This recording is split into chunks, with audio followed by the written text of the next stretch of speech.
We are live. Welcome back, everyone. We're back once again for another super exciting stream on the super exciting topic of child sacrifice. Is that right, Joel? It's so exciting. It's the most riveting. exciting everything ever. So as you know, I'm not in my normal place. Every time my parents go out of town, we have to babysit their dogs in their own house because they're insecure and spoiled. So we have to drive a half hour down here and live here. And yeah, I had to get all my setup ready to go. But here, I'm here. I'm doing good. I'm happy to be here. Yeah, that's why you should have cats. I'm a cat guy. I do. Well, they have 3 cats and 2 dogs, just Ooh, like us. So I mean, there's wow. plenty of pets around. You So have yeah. 3 cats to yourself? Like 3 of Yes, your not own? not by choice. Some of them just showed up and started living with us. I mean, that's kind of noble to take them in. That's cool. Yeah, I can't. I mean, what am I going to do? Say no? No, it's not. Yeah, no, I couldn't say no to a cat. Definitely not. No. Do you have any cool cat names? My cat's names are Sergeant Tibbs, which is amazing. Sherlock, and then Zeus is my brother's cat. No, we have Hades, Klaus, and Luna. You have Hades. I got Zeus. Bring it on. Oh, yeah. There we go. We just need a Poseidon in there. So we are here to talk about child sacrifice. Specifically, we're going to look at a video critiquing us and trying to show that the verse Ezekiel 20:26 does not command child sacrifice. And I had that up and then accidentally closed the window. So let me just read that really quickly in the ESV here for those who don't know. It says, this is God speaking through Ezekiel. It says, I defiled them, talking about Israelites, through the very gifts in their offerings.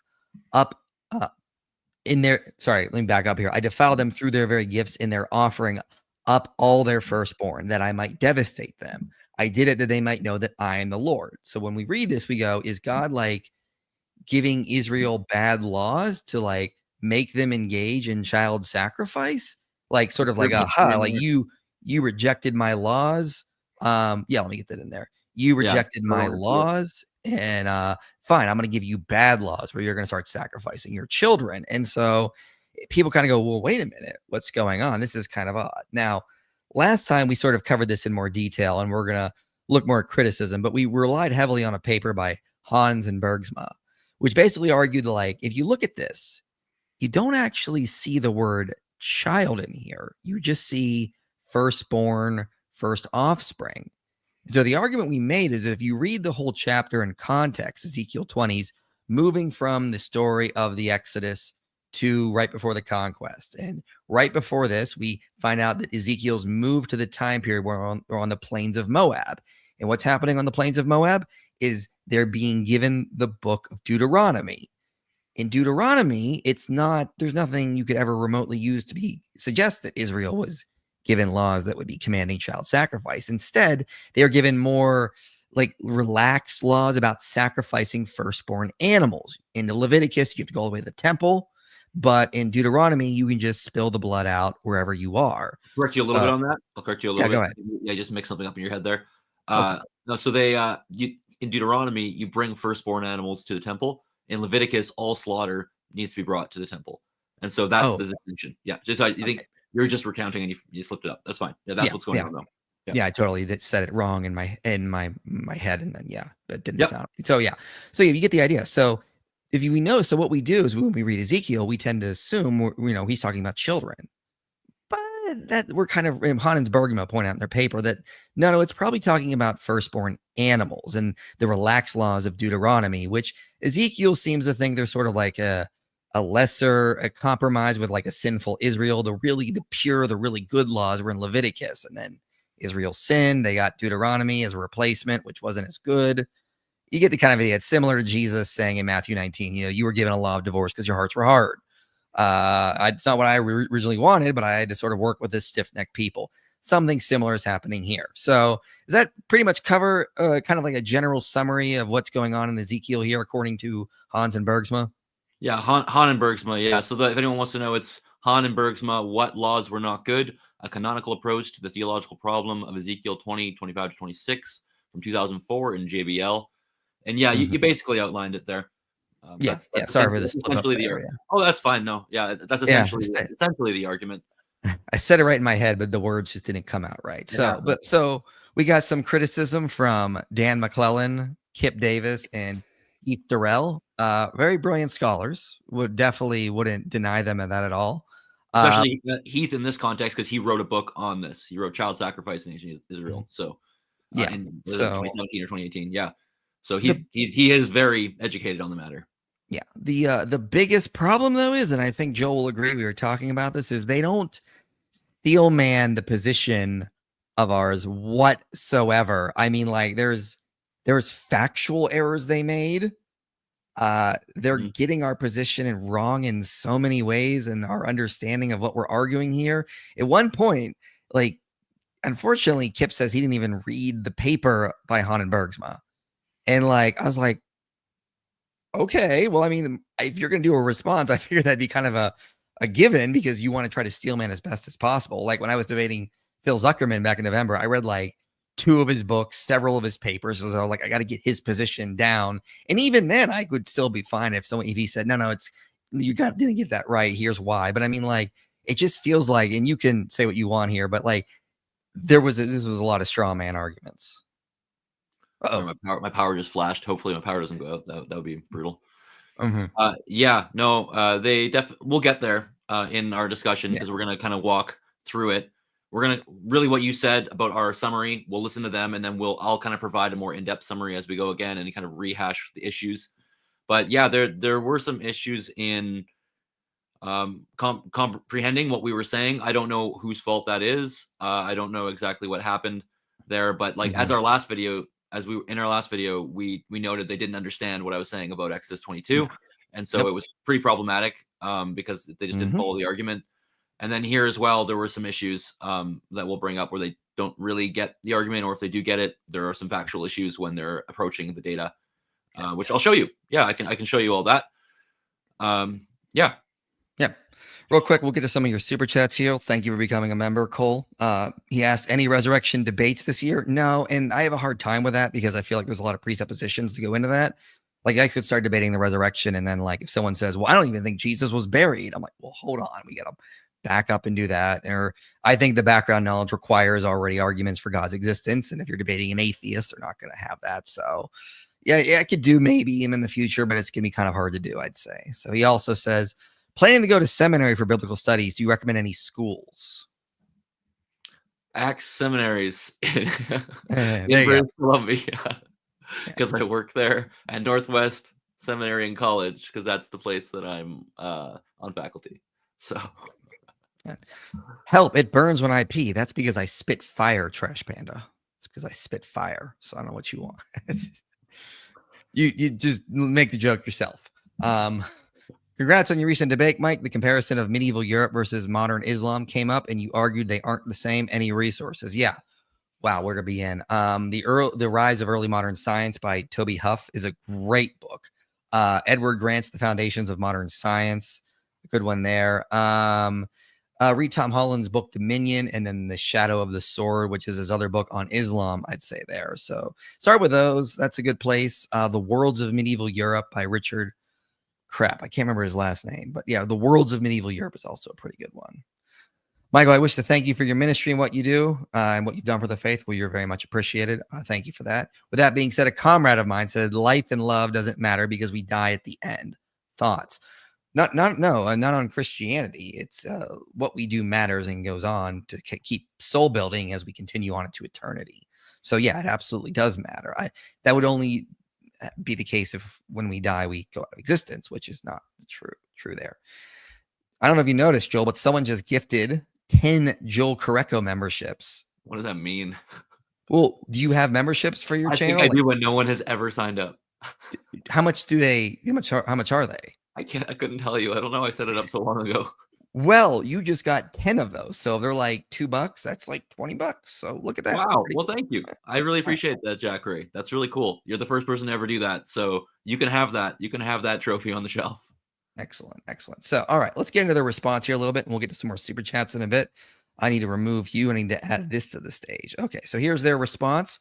I'm going to play the first section on the time markers we have here, and then we will stop and take a look. Previously on Biblical Scholarly Ramblings. One thing I thought we knew about the Bible was that God did not like child sacrifice. I mean, there's very clear places it's condemned.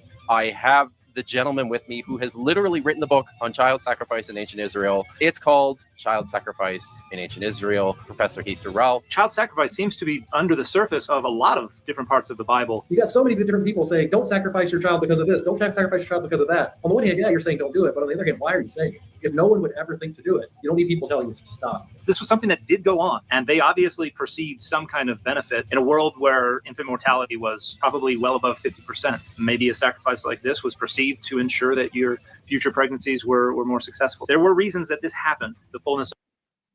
So that's kind of a recap of what's going on there. So what are your thoughts there on that? Why don't you start us off? Yeah, sure. Well, I mean, that's just the previously on that Kip put together. But I want to just kind of note one thing that happens here. Like it starts off with your clip, right? Saying, I thought there was one thing we knew. God doesn't approve of child sacrifice.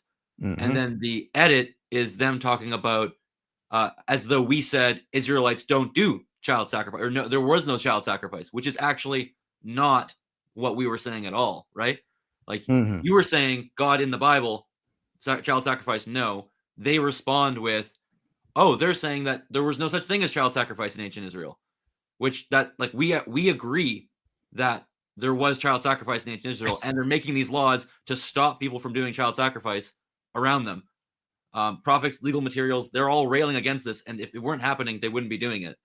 Yeah. Right. So like that's not the way it was edited. Is it seems as though they were trying to point to you saying, well, no, or you saying we don't think it happened at all. But that's actually not at all what you were saying. You were saying it's just in the Bible. Is this approved or not? And that's the argument that we're actually having right now. Yeah. No one is disagreeing that there was child sacrifice in ancient Israel. Yeah. I would also reiterate, like we agree that a lot of these verses are confronting child sacrifice in the Bible, or in the background, excuse me, of ancient Israel. Like that's the point of them.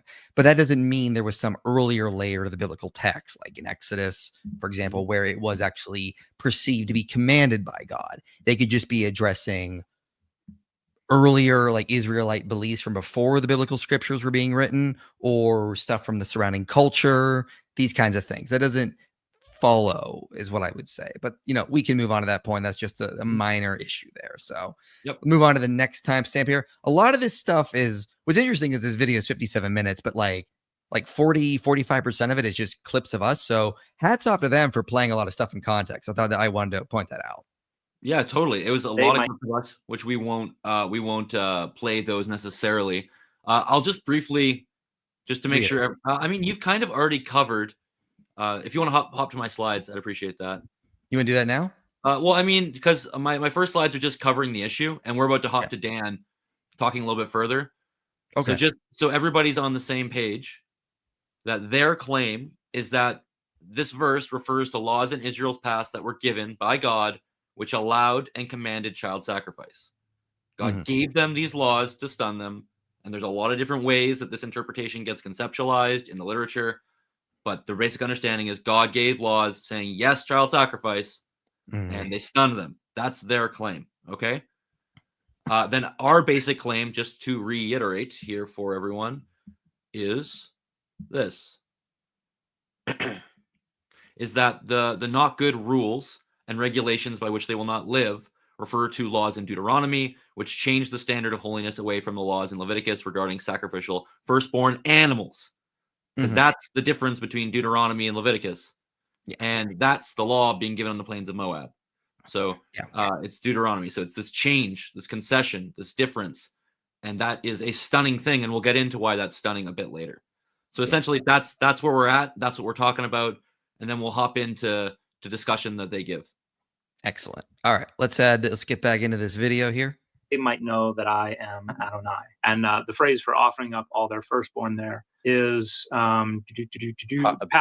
Ha'avir kol peter racham. So every opener of the womb passed over the fire, which is unique because I think you briefly mentioned it, Heath, that you don't have the firstborn and the passing over the fire together except for one other place.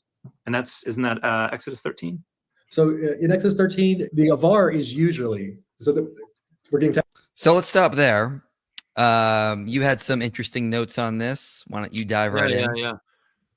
All right, so we could just start with me being nitpicky with Dan, which is that he's actually factually incorrect in what he stated. Yeah. He said pass over the fire, pass over by fire, and the text doesn't say that. It doesn't. It just says pass over.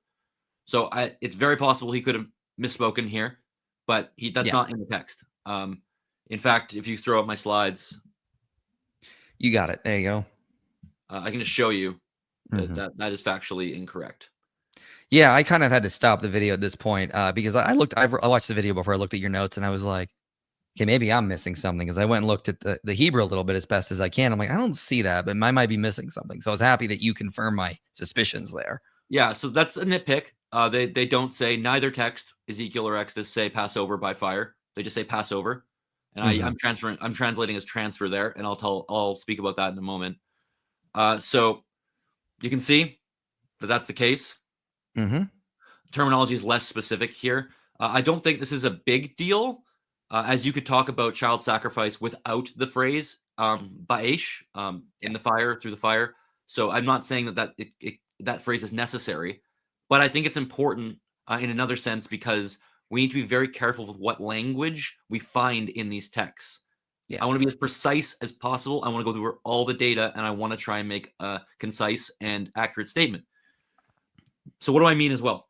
I mean that this is important for the audience. Every single other context indicates that child sacrifice is in view by mention of human children. The text always, every single time, specifies that human children are in view when this verb is used. So this is not the case for Exodus 13:12 here or Ezekiel 20:26. Neither text specifies human children like every single other text does. If you want to use this term to specifically refer to child sacrifice, you would expect children to be mentioned. That we would expect that. So, what I can actually show you, we can move into some text, and I can show you that this is the case, that you would expect this, the mention of children. So here we go. I've just brought them up here because I think it's important to give everybody the data in front of them. So here, human children are always mentioned with hifil avar. Let me pull it up on my own screen so I can see it. Good idea. Yeah. So what I'm giving you here is the uses of hifil avar in the context of child sacrifice. And you'll notice that human children are specified if child sacrifice is in view. Anyone out there can do this research on the Bible software, and you can see that human children are always made explicit with this hifil avar. Now, people might be wondering, what's hifil avar? Hifil is just a conjugation of a that you use for Hebrew verbs, and avar is the term itself. Okay. So that's what we mean by that. It's a certain conjugation of a verb. Ayin beit resh is the term, the root, just in case you're wondering. So we can see here that with ba'esh, you see it. So by fire in relation to child sacrifice, and I've given you examples there. But again, human children mentioned. You can see without ba'esh with a lamed, so it's an L for MLK sacrifice. Sometimes people say molech. Some people say it's a certain kind of sacrifice. But again, human children mentioned. You can have it without ba'esh, and where children are also explicitly mentioned. And I've given you two examples there. In Ezekiel, he mentions it with children in 16:21, and then also in 23:37. So it's you got to include the children for this to be about child sacrifice. The verb in and of itself does not have that meaning. That's what I'm trying to get at here. It actually has a very broad semantic range. And that is what I'd like to point people to, if you don't mind. So is it clear so far what I'm saying? Yeah, it makes sense. Typically, when it's talking about child sacrifice, the word for children or a word, it would be used to specify that. We don't see that in Ezekiel, the passage in question. Yep. So let me show you here. So let's just do a couple examples. This is from Numbers 27:8. and says, if a man dies, there's no son to him, then you will transfer Hifil his inheritance to his daughter. So this idea of a transfer. We see Hifil often in formal contexts and otherwise in this kind of sense. It's taking one thing and bringing it to another, like a domain, from one domain to another domain. We see this all over the place. Kip and the rest are going to make much of this term, Hifil as though it were a technical term for child sacrifice. However, we see the term appear elsewhere in both ritual and non-ritualistic and non-ritualistic contexts where it clearly just means to transfer ownership, like this text here.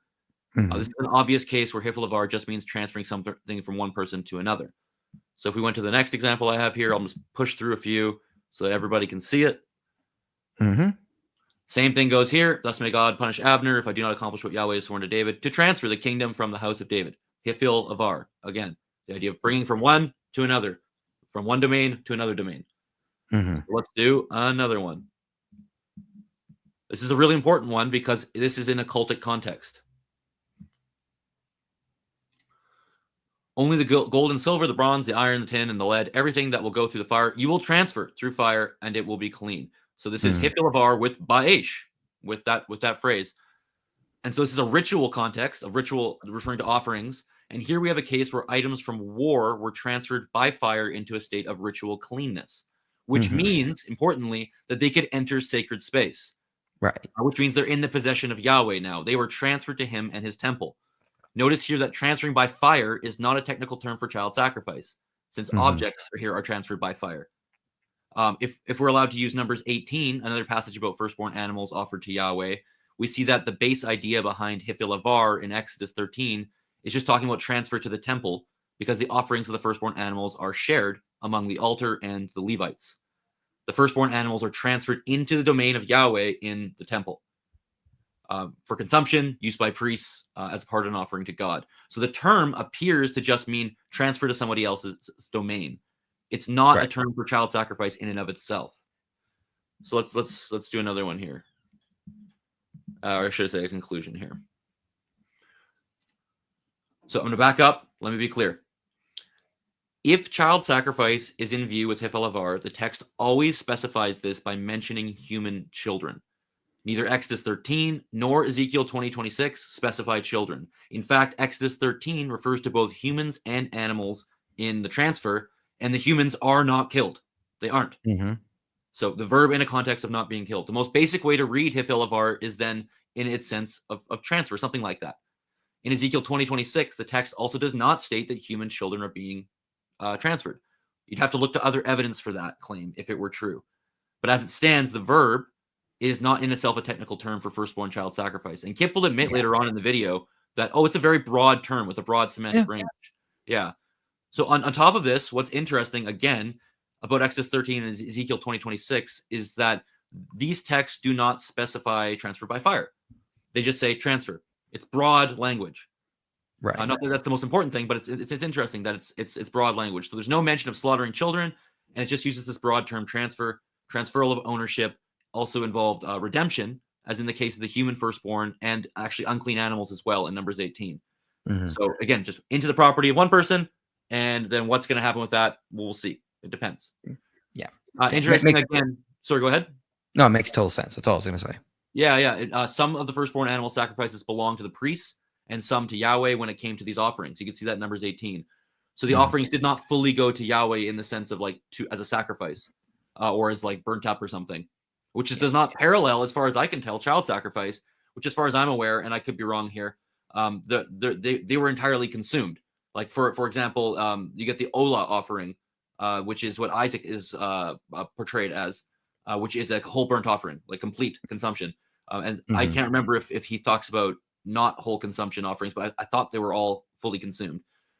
So yeah, that doesn't match either. If these offerings are actually being divided, the firstborn offerings among the priests, etc.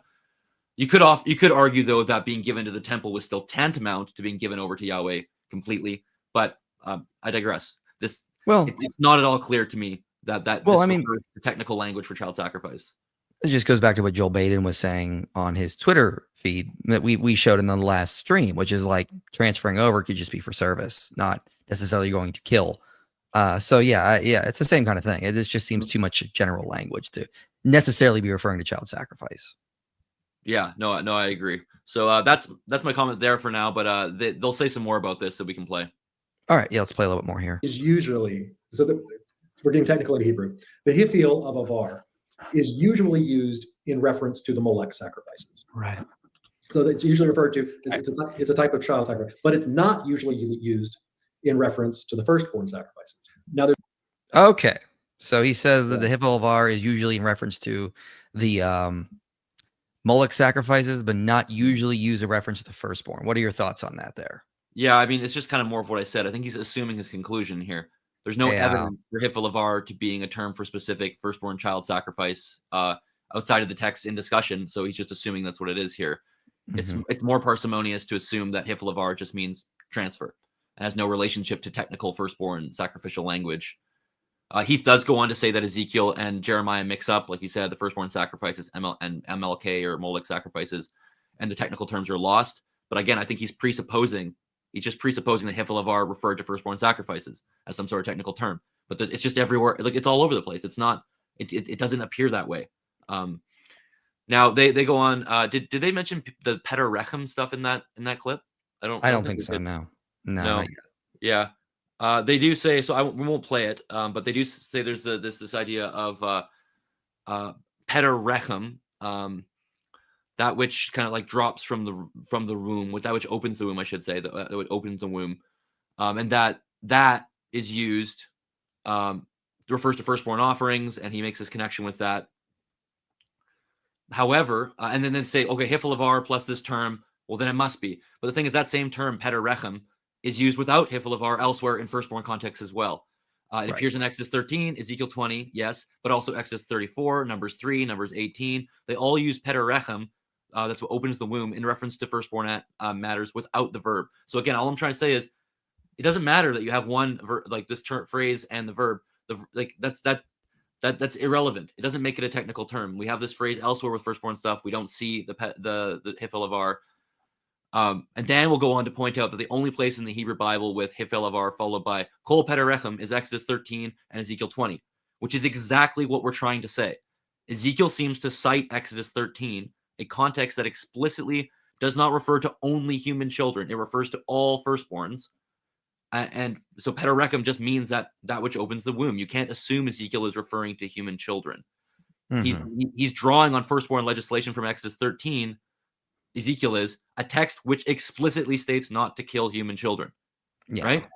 So, yeah, that's another weird thing, is like Exodus 13 is quite clearly saying don't commit child sacrifice. Yeah. And so if he's citing it, if Ezekiel is citing it, and there's good reason to think he is, then he's reading a text that says don't kill the children. He's reading a text and so then what animals are in view? Well, it's going to be your flock, your animal flock. Because the text, if he's citing a text that says don't kill human children, like how does that work? That then now he's thinking that it does say sacrifice children. Now, of course, I know there's a whole bunch of source critical stuff we could get into, but we're just doing a response here. You'll have to see our earlier videos because we do talk about this to a degree. But yeah, well, let me pass by that. Maybe we should recap really quickly here. So this is Ezekiel 20 here. So, and then the verse in question, of course, is down here in 26. So to recap really quickly, and Joel, just jump in and correct me if I'm getting something wrong, because you're far more of an expert here than I am. So what we're basically saying is this is a narrative. Ezekiel's kind of recounting the Exodus story. You have the first generation, the one at Sinai, the second generation, because they had to stay 40 years in the wilderness. So when we start reading here, it says, so he says, I said to their children in the wilderness. So we're talking about the second generation. Okay, so the second generation was not given the rules at Sinai, Exodus, Leviticus. They were given Deuteronomy on the plains of Moab. So it says, and I said to their children in the wilderness, do not walk in the statutes of your fathers, nor keep their rules, nor defile yourself with their idols. I am the Lord your God. Walk in my statutes and be careful to obey my rules. Keep my Sabbath holy, that they may be a sign between me and you, and that you may know that I am the Lord your God. But the children rebelled against me. So again, we're talking about the children, the people that were given Deuteronomy. They did not walk in my statutes and were not careful to obey my rules, by which if a person does them, he shall live. They profane my Sabbaths. Then I said, I will pour out my wrath upon them and spend my anger against them in the wilderness. But I withheld my hand and acted for the sake of my name, that it should not be profaned in the sight of the nations, in whose sight I had brought them out. Moreover, I swore to them in the wilderness that I would scatter them among the nations and disperse them through the countries, because they had not obeyed my rules, but have rejected my statutes and profaned my Sabbath, and their eyes were set on their fathers' idols. Moreover, I gave them statutes that were not good and rules by which they could not have life, aka Deuteronomy, not what we see in Exodus. And I defiled them through their very gifts and their offering up all their firstborn, that I might devastate them. So, okay, it seems the argument that we made last time is quite simple. It's like, look, they're being given Deuteronomy here, which is the lax rules about sacrificing animals, not children at all. So that was the basic argument. Now we can play their response. Anything you want to add before we get into their response there? Yeah. Maybe hop to my PowerPoint there. Yeah, there you go. Yeah. So just what you said, I'm just reiterating that. Before I do, I would like to point out that there's a section that we're skipping where Kip talks about Jeremiah and the Dead Sea Scrolls. And he shows some like source critical stuff, some stuff with the manuscripts of the Dead Sea Scrolls, with Jeremiah, to do with Baal, child sacrifice. The graphics, the presentation is actually very good, and I highly recommend people check it out. I was really impressed by this section, and so I just wanted to give a shout out to him for doing such a great job on it. It's so professional. So yeah, I'm not against everything in this video. I think that was a really well done by him, but that's otherwise. Okay, so yeah, what you just said is what I have written here, which is just a summary. That Ezekiel gives us a history of Israel beginning earlier in chapter 20, and then you have to follow the history to see what time period he refers to in verse 20 to 25. So you start all the way back in Egypt, and then they come out of Egypt, and that's in panel 1. And then panel 2, you've got golden calf, you've got a rebellion, and then eventually you make it to the wilderness, the plains of Moab, where the children have rebelled, and it's the new generation, and Deuteronomy is given. This is well established in Ezekiel scholarship. I won't go through it all again. Watch our previous videos for that. But this is essentially what's going on. And so this is the conclusion that we reached in our previous video, which they will be responding to a degree. Yeah, it's easier to just summarize it and play the whole stuff. They're actually, I think we have in our notes here not to play it because they actually agree with it. So this is actually good. This is a good point to make that consideration, bring that consideration forward. They agree with the fact that there does seem to be a history of Israel going on here. Yeah. I don't know if they agree that we get to Deuteronomy, the plains of Moab. They don't ever really state that, so I don't know. But I really appreciated that they agree, and they thought this was a good move and an interesting take on Ezekiel 20. And I'm glad that they appreciated that. They stated their appreciation. I think that's valuable for us to state when we actually agree and say, oh, that's a good point. They said this is a very good point, that this appears to be a recounting of history, and it's clever to have gotten to Deuteronomy here. Yeah. That's good to know. And it's good to know because some of the stuff they say later seems to go against that. So we'll get to that in a little bit here. So you ready to play the next section of the video? Let's see here. What's my next idea? Yeah, so we do need to talk about this thing that Dan's about to speak about. So can I quickly? Oh yeah. We need to talk about the Hebrew words here. Yeah. Yeah. Because the straw man is about to come. Yeah. So this is a part where there's a major blunder on their part. I'm not going to pretend to know why this happened. I wonder. So I will give them every benefit of the doubt that I know that Kip's computer crashed while they were doing this, and maybe they missed some of the video or something like that happened. Let's give them an out that way. But they get it wrong here. And factually, like the data is wrong here. So I will show you that in a minute. But basically, what's going on? So what I made the claim is that we have these terms that appear, these Hebrew terms in the text of Ezekiel 20 that reoccur over and over. God says, I gave them rules and regulations. And so on most occasions, I gave them hukot. And that starts when he gets to Sinai in the story. I gave him hukot and mishpatim. And that keeps going, the hukot and mishpatim. And then suddenly in 2 places, it switches to the hukim and mishpatim. And you wonder, it's like, okay, well, why is that happening? And so I was giving an explanation that in Leviticus, hukot and mishpatim, when you find this term huk paired with mishpat or mishpatim, that's a plural, it's always hukot and mishpatim, always, every single time, the pair together. And then when you go to Deuteronomy, you get hukim and mishpatim. So that's exactly the phrase we find in Ezekiel 20:26 when it switches from hukot to hukim. So hukim is how Deuteronomy refers to its own laws when it says when it refers to the hok or the huk and the mishpat, so the hukim and the mishpatim. This pairing is always, every single time in Deuteronomy, the pair is hukim, mishpatim, And every single time in Leviticus, the pair is hukot and mishpatim. Yeah, real So- emphasis on the pair. It's Pair. the pair. The Okay, you pair. gotta have them together in Leviticus and then the pair in Deuteronomy. Yeah, Emphasis so then, on the pair. pair. And so I just show you here that right at the beginning of Deuteronomy, when these laws kick in, it's hukim mishpatim, hukim mishpatim, hukim mishpatim, hukim mishpatim. Like this is the language of Deuteronomy. It sounds like rap lyrics. You were just kind of going. Yeah. So Ezekiel is comparing the lesser laws, hukim in Deuteronomy, with the better laws, hukot, in Leviticus. Now, let me be clear here because we're about to see Dan misunderstand this. Mm-hmm. I never There at any are. point said that that hukim mishpatim refers to Deuteronomy. I didn't say that. There's Nope. an earlier verse in Ezekiel, a couple verses earlier, where hukim is used, and that it's not referring to Deuteronomy there.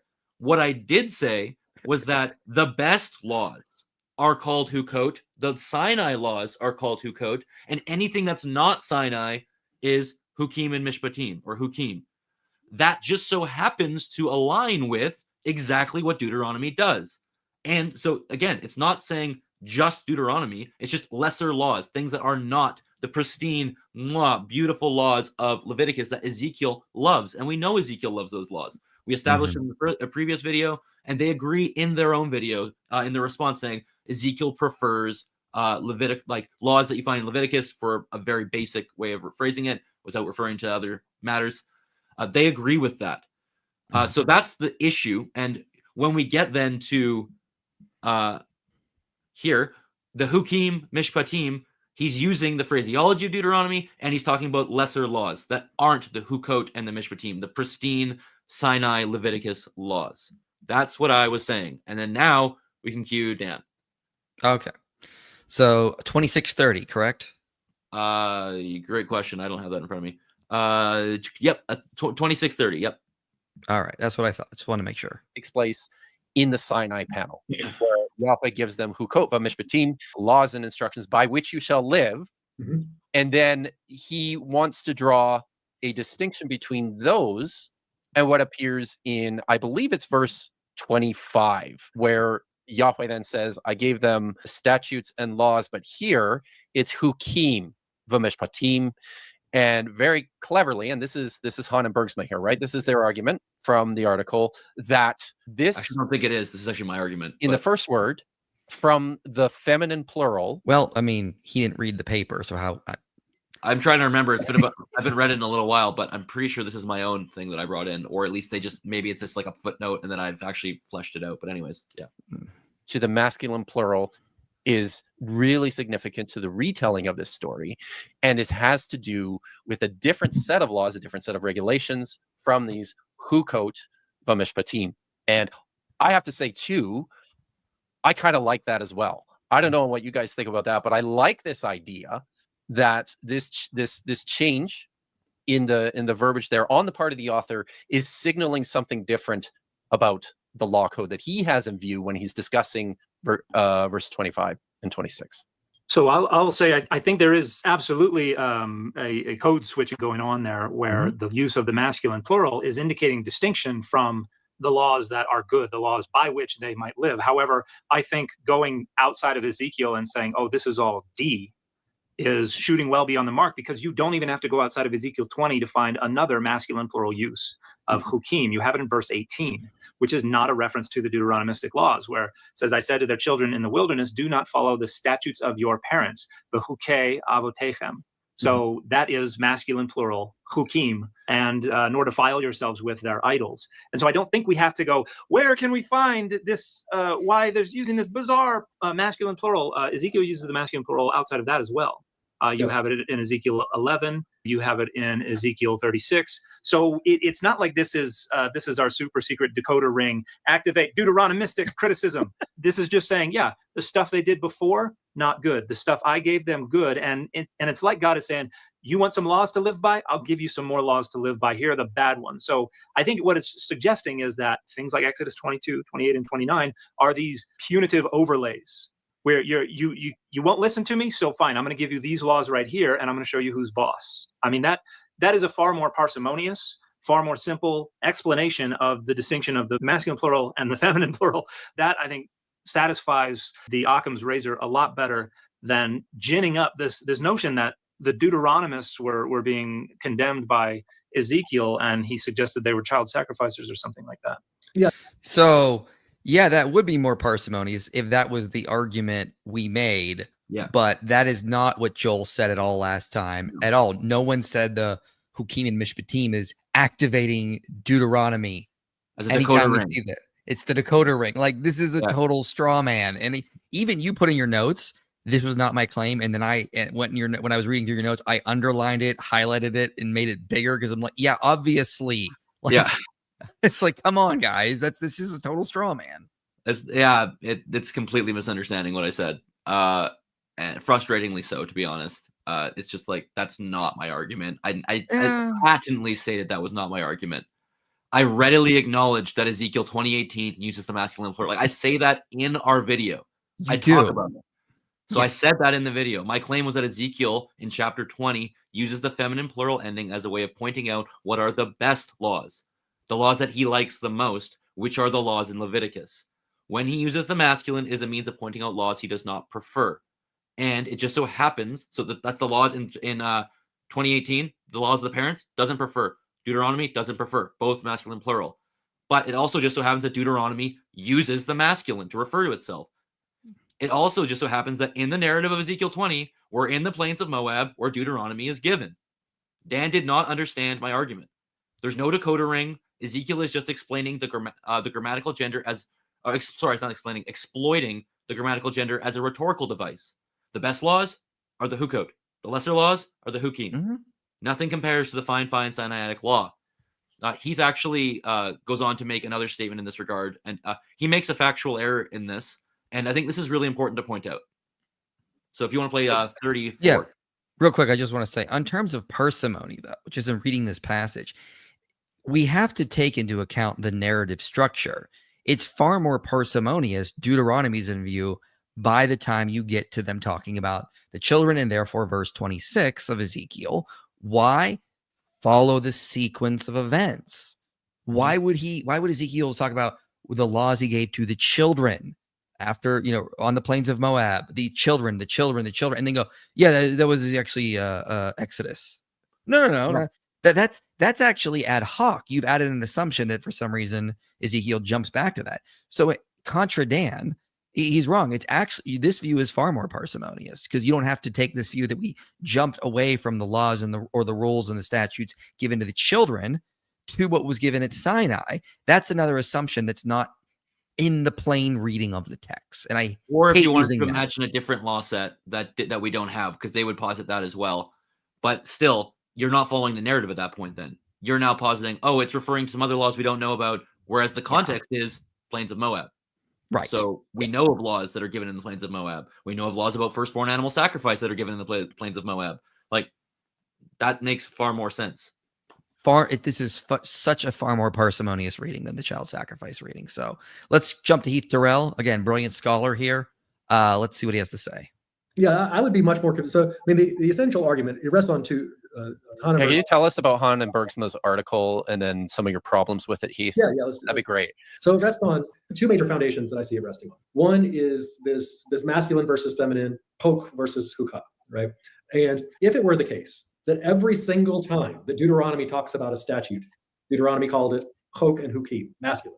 And every single time, the Holy Code, which is what Ezekiel loves, if it always called them Hukahs, then I'd be like, okay, like we've clearly got, but there are plenty of exceptions. There are plenty of times that Hukah shows up in Deuteronomy, and there are plenty of times that Hok shows up in the Holiness Code. And I mean, everybody agrees, well, nobody agrees on everything, but pretty much everybody agrees that Ezekiel really likes the Holiness Code. There's been a lot of scholarship that has shown that Deuteronomy is updating, maybe replacing the Covenant Code, that the Holiness Code is updating, maybe replacing Deuteronomy. Like, we have legal codes and loggerheads. Pretty much everybody agrees that Ezekiel likes the Holiness Code, loves holiness language, right? Most folks agree that Jeremiah likes Deuteronomy. We have good evidence that there are competing law codes out there and that there are people taking sides on these types of things. If a constitutive feature of Deuteronomy was masculine Hok and a constitutive feature of the Holiness Code were feminine Hukah, that'd be great. And it's okay. Maybe Ezekiel's not so subtly alluding to it, but that's not how it works. You have exceptions. You can use your Bible software to look up those. But one I would point out. All right. So I want everyone to be very clear about what he just said. That if that were true, that were constituent element of the text, that would be important. It is a constituent element of the text. And I'm going to show you. He said, pull out your Bible software. So he claims that Deuteronomy and Leviticus don't follow the pattern that I stated with Hukot, Mishpatim, Hukim, Mishpatim. I must point out they are factually incorrect here. This is not a matter of interpretation. Anyone can check this. This is a data question. I stated that the pair, Hukot, Mishpatim, or Hok and Mishpat, singular, always follow this rule in Leviticus and Deuteronomy. I am specifically referring to when these terms are paired together, and this is correct. He said use Bible software. Let's do that. I will show you. All right. You want to put your screen up? I can show it. All right. Let's just do a little Bible software here. So I have pulled up. This is Deuteronomy, and I've searched a few terms here. And I've given you, it's small for me to see, so I'm just going to come in here. Can you see my mouse if I put it over here? Yep. Oh, we can see everything. Okay, great. Yep. Yeah. I mean, I have to go like that. So we've got here Hukim, Mishpatim. So the pair, rules and regulations, Hukim, Mishpatim. Hukim, Mishpatim. Hukim, Mishpatim. Hukim, Mishpatim. Hukim, Mishpatim. Hukim, Mishpatim. Hukim, Mishpatim. Hukim, Mishpatim. Hey, it changes. Now it's Hukot. But guess what? It's no longer in the pairing. Now we've got Hukot and Mitzvot. It's a different pairing. And guess what? That's consistent too. If you want to, when he switches to the other pair, he changes his gender. So when it's a different pairing, he changes it. And I'll keep showing you. And again, real quick, just to emphasize, it's not about the specific words. You're making an argument that the pairing, it's the two combined. Yes. That's the pairing. And this is consistent across the literature of Deuteronomy. So here again, we've got, I can't get my mouse to go up there. There we go. Hukot and Mitzvot. So now that is the feminine, but again, it's not with Mishpatim. So when Deuteronomy pairs these terms, he uses these specific genders, or the specific gender of Hukot.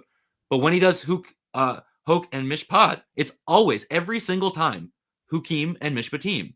Hukim, Mishpatim. Hukim, Mishpatim. Okay, here we go. Now he's gonna switch. Mitzvot, Mishpatim, Mishpatav, and Hukot. So now he's got a triplet. Again, not the pairing. And he changes it up because he's got this Mitzvot with Hukot. I don't know why Deuteronomy does this. I'm sure Deuteronomic scholars have figured it out. I don't need to look at that because it's actually irrelevant to my argument. My argument is that when it's Hok, and Mishpat, it's always Hukim and Mishpatim. That is factually the case. And so the same thing happens here. Same thing happens here where it's where you've got, I can't get close. Mitzvot there. Mitzvot appears there. It's a triplet there again. Hukot, Mishpatim. Hukot, Mishpatim. Hukot, Mishpatim. And Hukot, Mishpatim. And then finally, at the end, you do see again, you've got the Hukot with Mitzvot again in the first one. I don't know if you can see my mouse there, so I will move it here. You've got Hukot and Mitzvot. You've got Hukot and Mitzvot. You've got Hukot. Mitzvot is another term for command, by a different term for command. Hukot, Mitzvot, Mishpatim, Mishpatav. Okay, what am I saying to you here? I am saying that it actually is a part of the text, and that actually is a consistent absolute rule. We find the pairing Hukim and Mishpatim 14 times in Deuteronomy, and we never find Hukot and Mishpatim alone as a pair. Not once. Again, my argument is about the pairing of these terms. Pairing. In fact, pairing. When the author of Deuteronomy uses Hukot, it is when paired with Mitzvot. So the author seems to have specific rules for pairing these terms. I imagine, like I said, someone's done the research. I'm not sure exactly what's going on. It doesn't matter for my argument. What is clear is that the author has a consistent pattern that is never broken. The Deuteronomic laws are introduced with Hukim and Mishpatim, and this pair is maintained throughout. What Heath, Kip, and Dan miss is that there are obviously intentional patterns employed in Deuteronomy and Ezekiel. If they weren't intentional, then we would see variation. But there is no variation. If someone wants to go out and do source critical work, and maybe if they find that, sure, I haven't done the source critical work here. Maybe there's, or text critical, I should say, sorry. If there's something going on there, I'm using BHS, and we're looking at that. So feel free to correct me if I'm wrong there, if someone wants to do that work. But as it stands in our regular editions, this is the case. Now let's move to, go ahead, you can speak, and then we'll move to continue on, and then continue on. Then I'm going to share my screen really briefly. Sure. Now let's look at Leviticus. Beautiful. Yeah. Oh, it's beautiful. Pristine Leviticus. Mhm.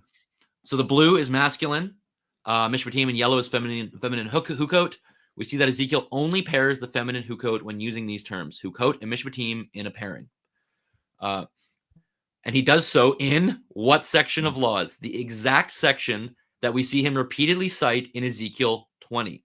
You shall do my hukot and mishpatim, by which, if you do them, by the person who does them will live.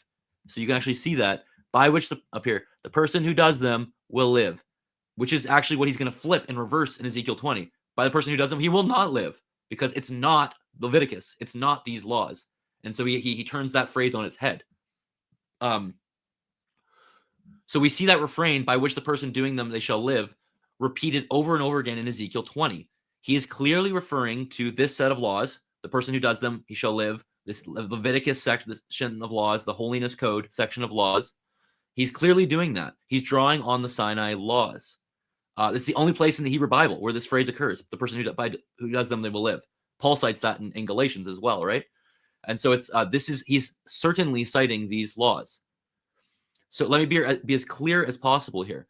Hukot and mishpatim appear in the section of Leviticus that everyone, Heath, Kip, Dan, agree that Ezekiel relies on. Ezekiel only uses hukot and mishpatim as a pair to refer to these laws. This contrasts with Deuteronomy, which never uses the pair hukot and mishpatim, and which begins its laws with the pairing hukim and mishpatim. This is a significant pattern.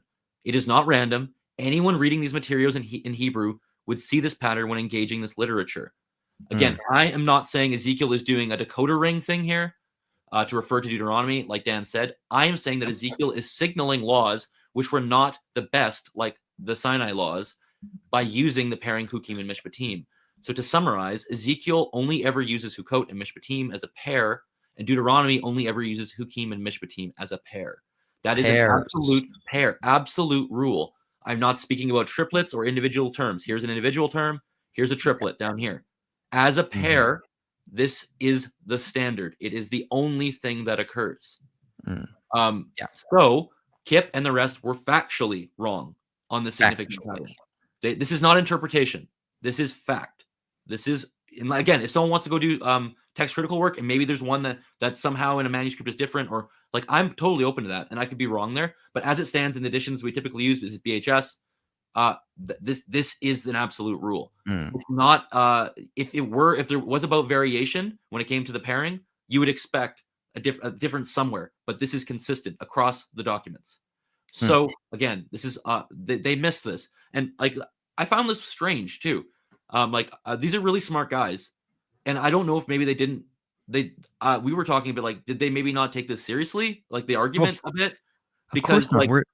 We're just apologists. They don't have to take us seriously. Yeah, like I've never said I'm an apologist. Like I've never done any of that. Like I'm trying to approach this text the best I can.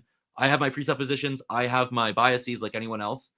But I'm trying to come at the data and to be really honest with it and to do a really good job. I watched their video multiple times, like each one. Me too. Slow, taking notes, like all of that. But like three of them, three Hebrew Bible scholars, and they didn't see the pattern here that I'm pointing out. And I said it in the video. And that's just, I find that frustrating, because we could have better conversations if they would follow what I was saying. Maybe I'm a bad communicator. I don't know. But you seem to have picked up on it and that I was being very clear. I mean, I didn't see any confusing comments. I didn't go through them all, but no, it seemed like everyone was getting it. Real quick, I just want to put up Han Bergsma's paper here really fast here. I did look through this really briefly. This is if anyone's interesting. I checked all my highlights and everything. And yeah, it doesn't seem that they make the Hukim Mishpatim argument. You mentioned earlier, this came from you. I went through and just looked at all my highlights really quickly. They tend to be focusing more on the narrative aspect, and then you add the Hukim Mishpatim. So I just wanted to note that really quickly. Yeah, I'm pretty sure that's my one of my additions to their argument. I said in my original video last year that I did on my channel that you saw that I add my own thoughts to this because I think it's a good argument, but I think it could be stronger. And so I add my own strengthening to the argument. And that this is one of those elements. Yeah. So, all right. Are you ready to play the next section? Then we're going to get to some more super chats after that. Anything else you want to say? Let me see here. What do my next one is something I have some comments on. So this is just, I'm just quickly, do you have my slides up there? Just want Let to me throw put them them up up really there, quick. Yeah. Yeah, sure. Just quickly, so I'm just showing everybody the pattern here in Ezekiel. So here's Leviticus, my statutes, Sukkot, and Mishpatim, by which if a person does them, he shall live. And then Ezekiel cites it. I gave them my Sukkot and my Mishpatim, by which a person, if he does them, he shall live. Again, they did not walk in my Sukkot and my Mishpatim, by which a person does them, he shall live. They did not walk in my Sukkot, my rules, Mishpatim, by which if a person does them, he shall live. And finally, this is the drum roll. This is the flip. This is the gotcha moment. And I gave them hukim that were not good, and rules, mishpatim, by which they will not live. So you see how he flipped the Levitical phrase? He takes the phrase in Leviticus and he flips it, and it's now not that you will live, now you won't live. I've given you laws that are not Leviticus, and I defiled you through those gifts in sacrificing the first offerings of the womb, in order that I will cause you to be stunned, and you will know that I am Yahweh. And so we're going to argue that refers, or we did argue and have argued that refers to Deuteronomy. And so I give a paraphrase here, which I love. I gave them statutes, hukim, that were not Leviticus, and rules, mishpatim, which were not Leviticus. I think that's what he's getting at here. Yeah. And it's all rhetorical. This is all rhetorical. You have to follow the text closely. And this is a Hebrew thing in some ways, because in English, you're not going to pick it up. But it's another device to show you what he's trying to get at. And they didn't pick this up for my argument. I think it's a good argument. I came up with it. I think it's cool. I think it's great. Yeah, thank you. Okay. I think that's it for that. Yeah, we're gonna. Yeah, we have a clip from them that I'm not gonna do a slide on about relying on the Pentateuch. Yeah, so let me play this section here because I'll have some stuff. Thing to Deuteronomy to say hukim. The other problem is the way the argument works. Hannah Bergs must say, so we're marching through the Pentateuch. So we start in Egypt. Now we go to the wilderness, and they say, I think actually I think it's the title of the article itself, I think, is actually it's a canonical approach, right? Yes. Yeah. Yeah. They're marching through the Pentateuch. Sorry. Yes. No, that's exactly right. So you start with Exodus, you start with in Egypt, and they don't do a lot with the Egypt stuff actually. And they send there, which is weird because the Pentateuch as we have it doesn't really have people sinning in Egypt. That's true. But Ezekiel does. And then they go to the wilderness and they get the law and they sin. So that's got to be a reference to Sinai and the golden calf. And then they get some more laws and they sin. I think that's the second giving of the law, followed by the Baal Peor episode. Yeah, the Baal Peor episode. And now we've gotten to the end and we're about to give the bad laws. Where are we? Well, in the narrative, now we're standing on the plains of Moab, and that's where Deuteronomy is delivered. It's a super clever argument. Like I like it as an argument. I don't think it's right. Because that assumes that if that's what Ezekiel is actually doing here, that assumes that we have a fully redacted Pentateuch, including Deuteronomy at the end of it, already in the early years of the exile, when Ezekiel was probably written. So we have either a super early Pentateuch or we have a super late Ezekiel 20. Either Ezekiel 20 is written sometime after, I don't know, Ezra, or easily, yeah. Or we have a fully redacted Pentateuch. And I don't know anybody who believes either of those two things, that Deuteronomy was already tacked onto the end of the Tetratuch, if we want to call it that. As a canonical approach, if we're doing some kind of like midrash in recognizing that we're doing that and rereading Ezekiel, but that can't be what Ezekiel 20 is actually doing, because the Pentateuch almost certainly did not exist as the Pentateuch at that time. So yeah, I don't think either the linguistic argument or the canonical argument hold up for historical purposes, for interpreting what Ezekiel 20 is trying to do. So I know someone who thinks they had a Pentateuch already sort of assembled. John Bergsma thinks that. He's written books arguing for that. So there's one right there. There's other scholars I found as well. I sort of saw this and I was sort of like, this seems a little circular here. Well, we don't have a fully formed Pentateuch. Well, I mean, like, you guys already acknowledged, first of all, they already acknowledged earlier that Ezekiel is following the narrative structure of the Exodus. Yep. You don't need a fully formed Pentateuch to at least see that they at least understood the narrative of the Exodus there that Ezekiel is going through. I don't think like this is really a hit and miss in a lot of ways. But what are your thoughts before I keep rambling? Well, I mean, it's similar. Like Heath states that Ezekiel couldn't be relying on the Pentateuch because it would require a very early Pentateuch. I mean, this completely depends on your view of the Pentateuch and its dating. I understand that there is a large portion of scholarship that thinks the Pentateuch in its final form is dated late. I'm pretty agnostic on the final version of the Pentateuch. I fully, readily agree that there's editing going on, and that Scribal culture was very much about editing at the time, and authorship was a communal effort. For sure. Like I was just teaching Old Testament introduction this week. I am still teaching it actually, and one of I cite Vandertorn and talk about, hey, authorship is communal in the ancient world. Don't worry about it. This is the way it was. Just like this shouldn't be a big deal to anybody. And so that's fine. However, I'm still agnostic. I know scholars who think that the portions that are labeled P for the Pentateuch, they think it goes back quite early, and whereas a lot of people say it's quite late. And it's like, okay. And I think there are elements of P, like stuff with this is just me rambling now, but like with like tabernacle, like you've read Berman's arguments, like it mimics an Egyptian war tent. It has the seraphim type, Wajet type creatures pointing their wings inward towards the cartouche in the Holy of Holies. And that's the same thing we get in the tabernacle. It's the wings pointing towards the deity on the Ark of the Covenant. Like there's a lot of like Egyptian, like early stuff going on here. Like that could, there's loan words, early Egyptian loan words from like Noonan's arguments where like words that don't exist later on in Egyptian that only occur before 700 BC. Like stuff like that. So it's like, okay, there's a lot of things that go into this. But in any case, I think it's entirely plausible that Ezekiel knew about the Exodus and wandering traditions without needing to rely on a pristine Pentateuch, like you just said. Arguably, we see the prophets rely on narratives from the Pentateuch, so early prophets, those like Hosea before the exile. So it's entirely fair to say that Ezekiel could know the narrative that we see in the Pentateuch, even if it's not the exact same form. So it doesn't really matter to have a pristine Pentateuch, like they said. Yeah, this is a hit and miss. And when I said it was circular, what I meant by that earlier is you kind of come across something and you're like, okay, well, here might be actual evidence. You could actually see this as possible evidence that Ezekiel did have a Pentateuch, at least in some form, because he's following this narrative structure. He's quoting from Deuteronomy and Leviticus and other places.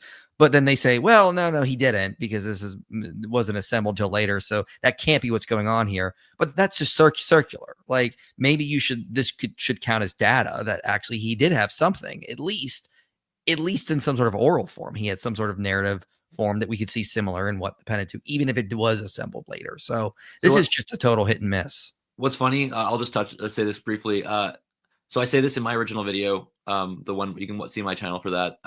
But if you go into Ezekiel scholarship and you read Pentateuchal scholarship as well, all the Pentateuchal people say that Ezekiel. I know, yeah. And all the Ezekiel people say, I don't know. The Ezekiel people say that Ezekiel had a Pentateuch, and the Pentateuch people say that the Pentateuch's relying on Ezekiel. Like not all, like not everyone, but like that's the trend. And so it's like this is not settled. This is not settled at all.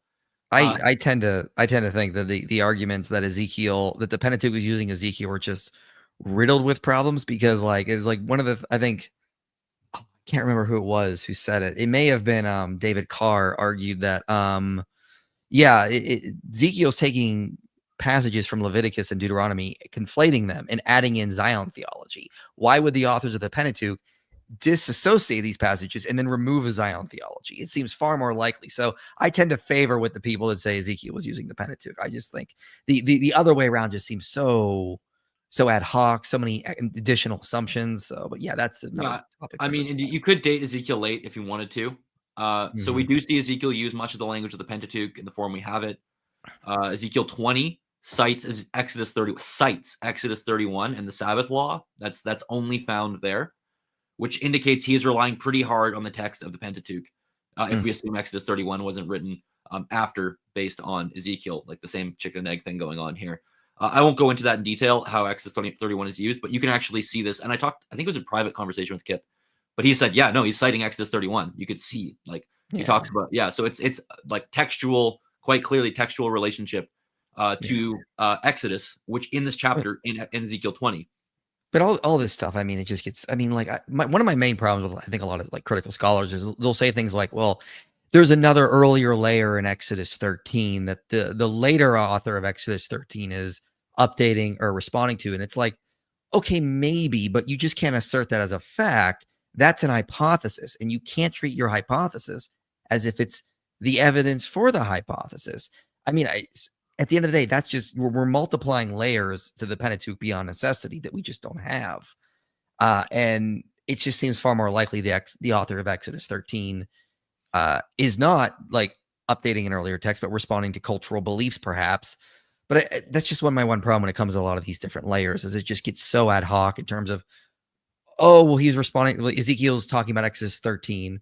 Well, Exodus 13 is against child sacrifice. Yeah, but there were earlier laws in there that were for it, and then a later author came, okay, that's called the magical redactor hypothesis. Anytime there's a problem with your theory, you just claim a magical redactor came along and fixed it for you. And it just makes your entire theory or hypothesis ad hoc, violating Occam's razor. It just seems far more likely that Ezekiel, Exodus 13 were not ever once in any layer promoting child sacrifice at the end of the day. Yeah, and it seems like Ezekiel is citing Exodus 13, which doesn't refer to child sacrifice. And again, what you said about you're assuming your hypothesis with that whole Hifil of our thing. Well, the two texts that don't mention children, well, those must be about child sacrifice.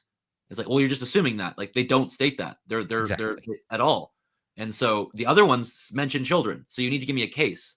And anyways, I know he gets into more stuff in his book. We won't go into all of that right now. Another thing that we could say about this is that Heath never answers why Ezekiel 20 couldn't be a late text. I'm not saying it is.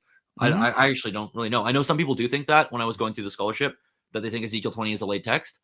So, I mean, I'm fine with materials being composite authorship, could be late, whatever. I'm not making a claim either way. It could be that Ezekiel 20 is written later on. There are some who claim that. But if there is late, then there's no reason he couldn't be relying on the Pentateuch. Yeah, so for sure. Yeah. It still works, right? Yeah.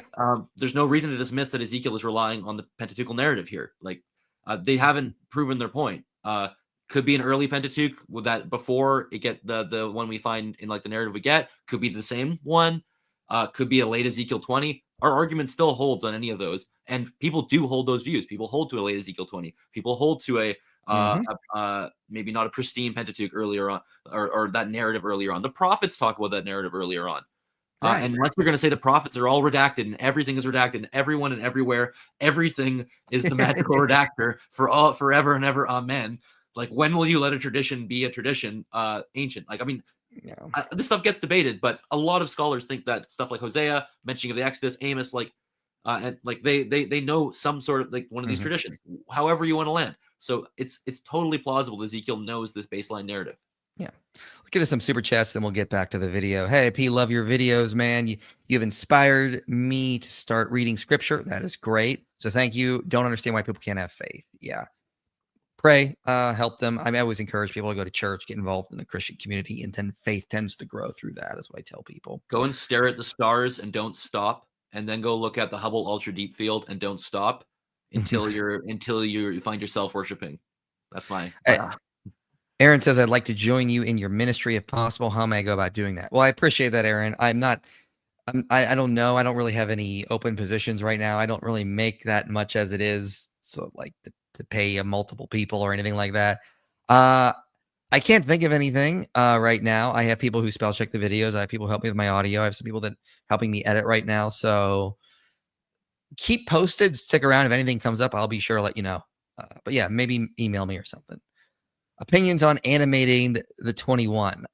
I don't know. I'd have to think more about that. Sarah, I'm sorry. Oh, it's the it's the mouse from Gaza that teaches the Gaza children to hate Jews.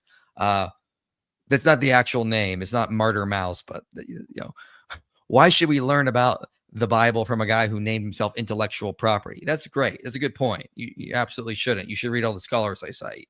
That's who you should learn from.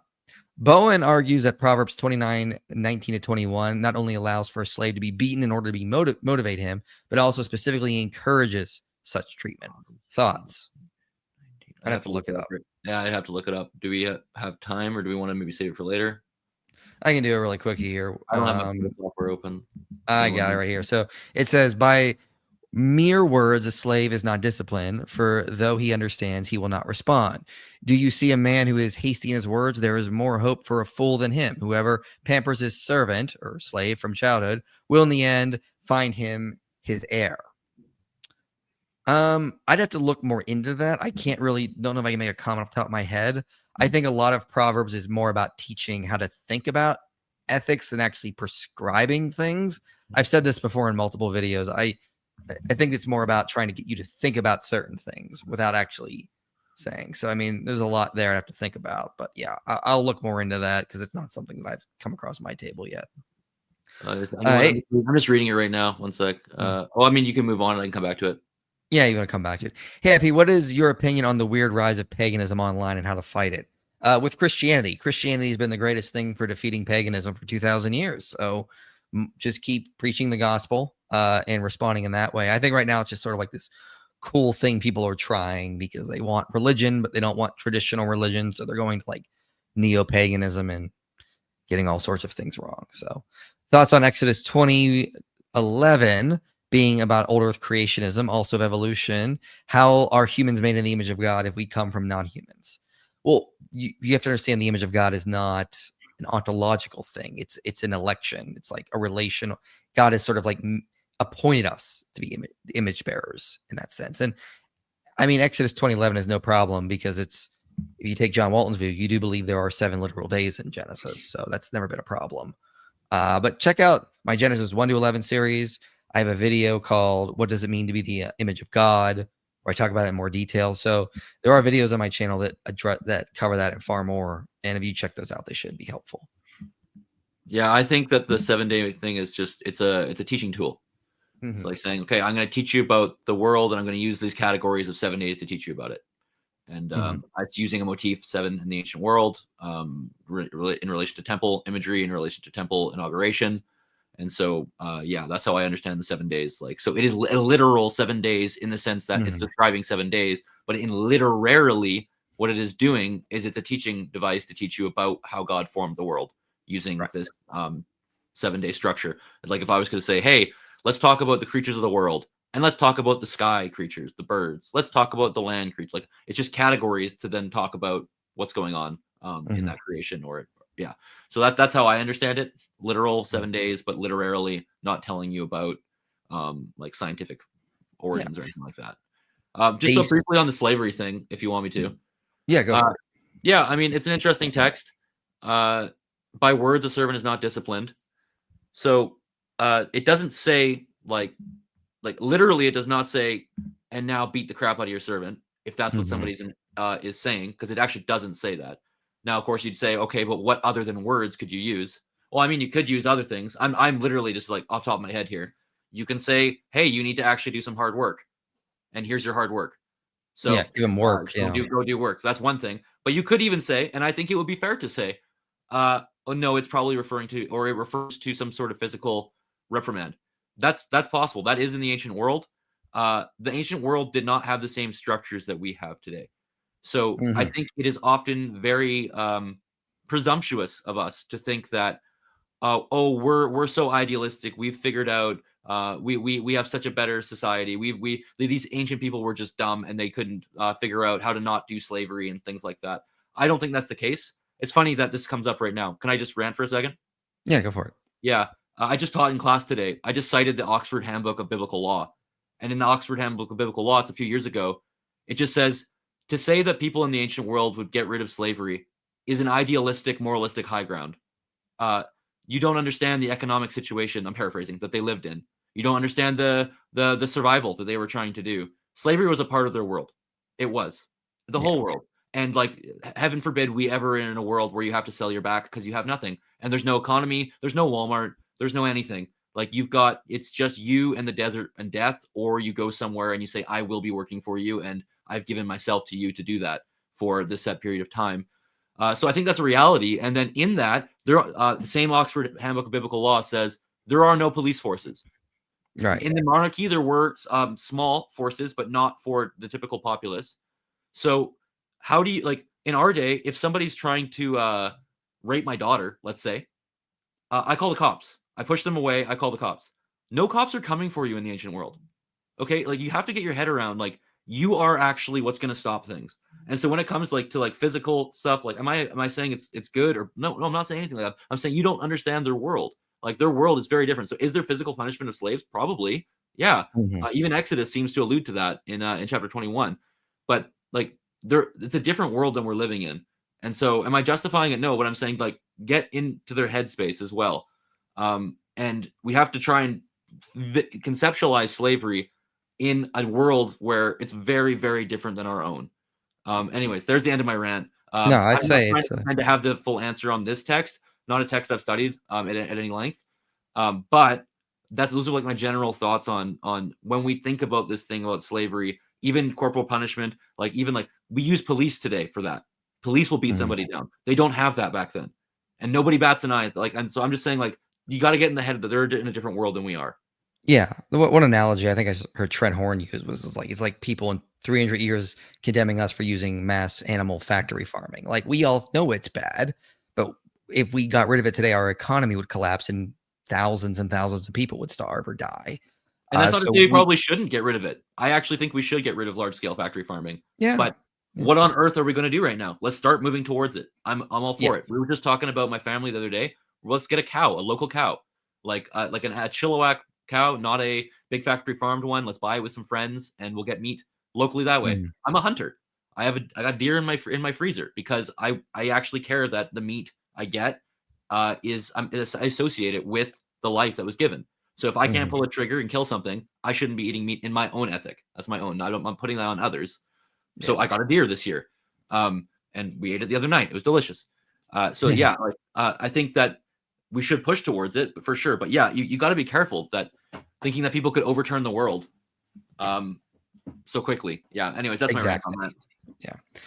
Based Autistic says, glad to be supporting you monthly. Wish I could give more, but I'm on construction wages. Also, the message I sent was meant to be funny. Yeah, totally understand. Much appreciate any support you can give. So we always appreciate the support. If anyone wants to donate, link is below in the video description. You can sign up to donate monthly through the website now, and we get 100% of the donations. There's no Patreon fee or anything. You just donate directly. Thank you, John, for gifting 5 Inspiring Philosophy memberships. But not mine. No, this is mine this time. Yeah. Yeah. Curious, what are your thoughts about the Trinity when people compare it to body, soul, and spirit? Well, that's partialism. Would you say that it's against the Nicene Creed? Yes, it's partialism. And so I am all against that. Thank you, Gabriel. Very much appreciate it. Curious why Ezekiel considered Levitical laws better. I think that has a lot to do with ritual purity and how they're more pristine in terms of how they treat certain aspects of the cult.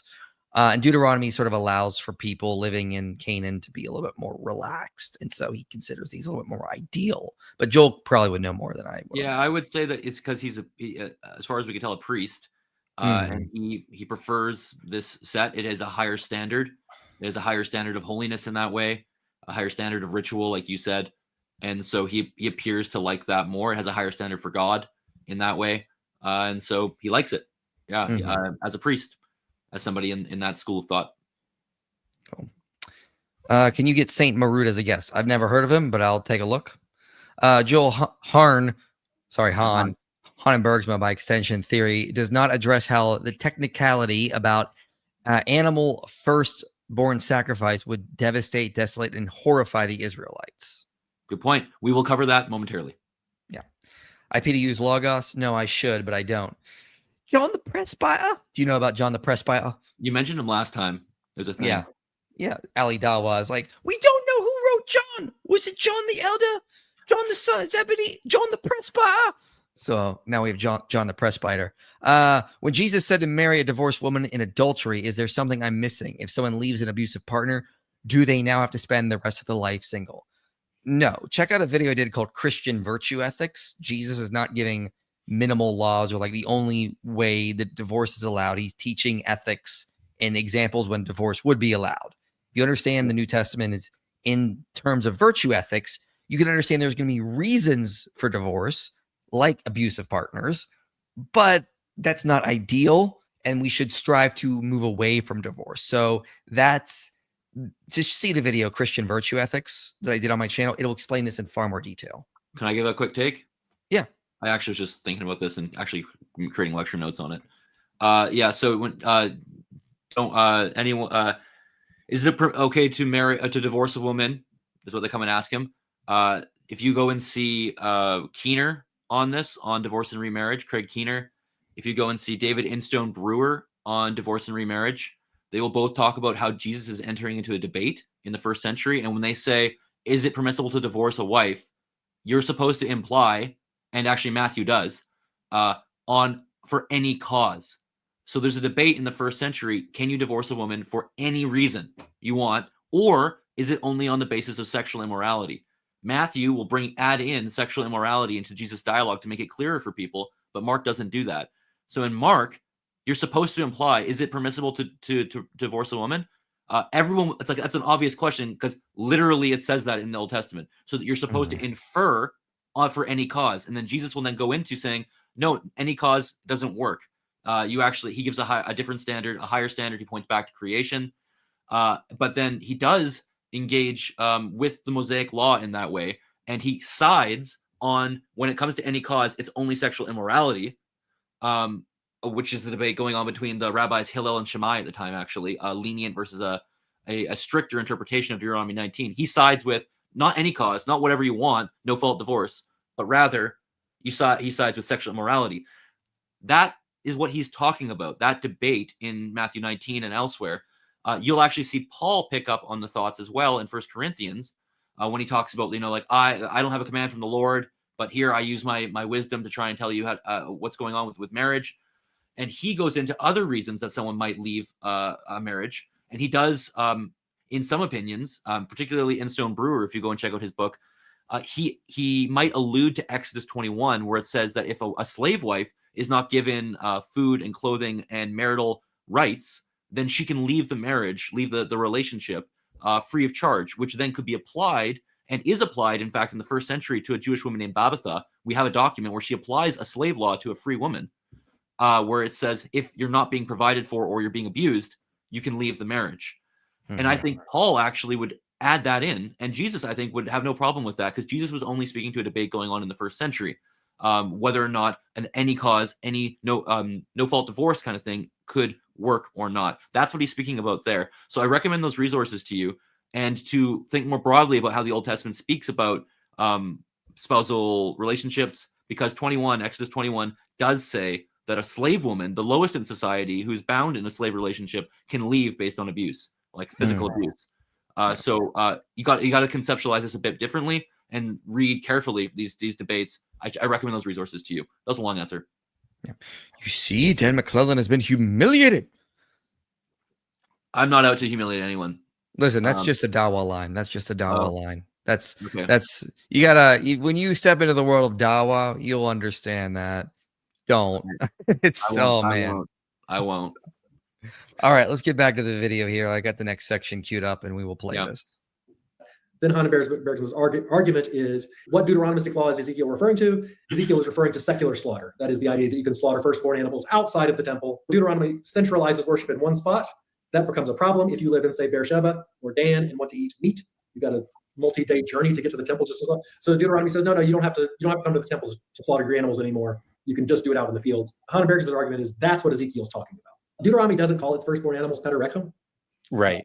Ezekiel doesn't use the Deuteronomistic language surrounding this. So, and that's actually in Exodus 13, the Pentateuch is a reference to both animals and humans. But I think Han and Bergsma make the argument that Exodus 13 needs to be understood to refer just to animals, because I think they use Bechor to refer to the firstborn. And they're like, see, it's not. The Pentateuch doesn't refer to humans, but obviously the humans are included in the grouping, and they're just using specific terminology to distinguish them as they itemize the firstborn. Yeah.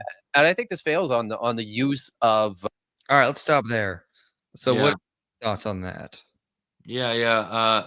Just one second. I'm just hopping to where we are in. Yeah. No, I agree with them. So, good point on Dan. Agree. Pentateuch is a broad term. Does not refer only to animals. It refers to all firstborn. However, when Ezekiel cites the verse from Exodus, it is obvious Ezekiel is only referring to animals, because Exodus states that firstborn humans are not sacrificed. This plus everything we already said about Deuteronomy being in view, and firstborns in Deuteronomy are about slaughter of firstborn animals. So, I get it. Yeah, I agree with their point there, but it doesn't follow what they said. Of the Hifil Ha'avir in Ezekiel 20, it's 26, I think, right at this point, where if you look, Ha'avir appears in the book of Deuteronomy one time, or at least in a cultic context, right? It's, again, this is another one of these really super flexible words that you have to work hard to figure out the range, the usage of it amongst this larger range. But in the one place where it appears in a cultic context in Deuteronomy, it's about child sacrifice. And when you go through the entire text of Ezekiel, and he uses it, I think, 5 or 6 times, he uses it again in this chapter in verse 31, I think. Child sacrifice. Every time it's child sacrifice. In fairness, here in Ezekiel 20:26, technically it doesn't say not as clear. Yeah. In 2026, it's just kol pederechem. And pederechem, again, just means womb breach. It could be an animal womb breach. It could be a human womb breach. It's not spelled out clear. Now, it's not clear to me why an animal womb breach would serve to defile the people. When you get down to 31, it's in ha'aviring, in causing Passover, banechem, your sons, ba'esh, in fire. So 31 is very clear. Unfortunately, as Joel points out, 31 is not there. That phrase is absent from the Septuagint, the Greek translation. So Joel is able to say, see, it's a late addition. Someone's put that in later. Fine, fair. But that means whoever put that into 31, who was a lot closer to the text than I am, thought that 26 was talking about child sacrifice. Yeah. That's our earliest interpreter of this text is that extra phrase in 31. And 31 saying, yeah, by the way, in case you were unclear on what we were talking about up there, it's about child sacrifice. All right. So they're bringing up the fact that Septuagint is missing that phrase, but I mean they're saying that someone is interpreting the verse in question, verse 26, Ezekiel 20:26, as if it's child sacrifice. So what are your thoughts there? Yeah. I mean, just notice that Kip at first does say that Hifelavar is very flexible. His connection to Deuteronomy is irrelevant. That it uses it there for the reasons that I stated earlier. Just because Deuteronomy uses Hifelavar, again, just refer to what I said earlier about Hifelavar. I don't think that's a relevant comparison. Oh, yeah. We won't go more into that. Heath does point out that Ezekiel 20:31 does refer to child sacrifice, which is a good point.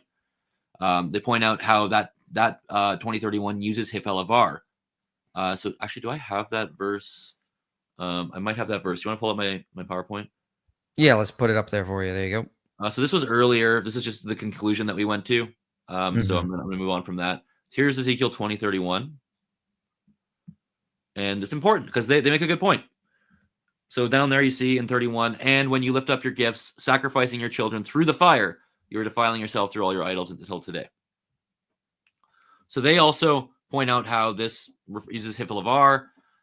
There it specifically refers to children. Again, let me point out, it says your children.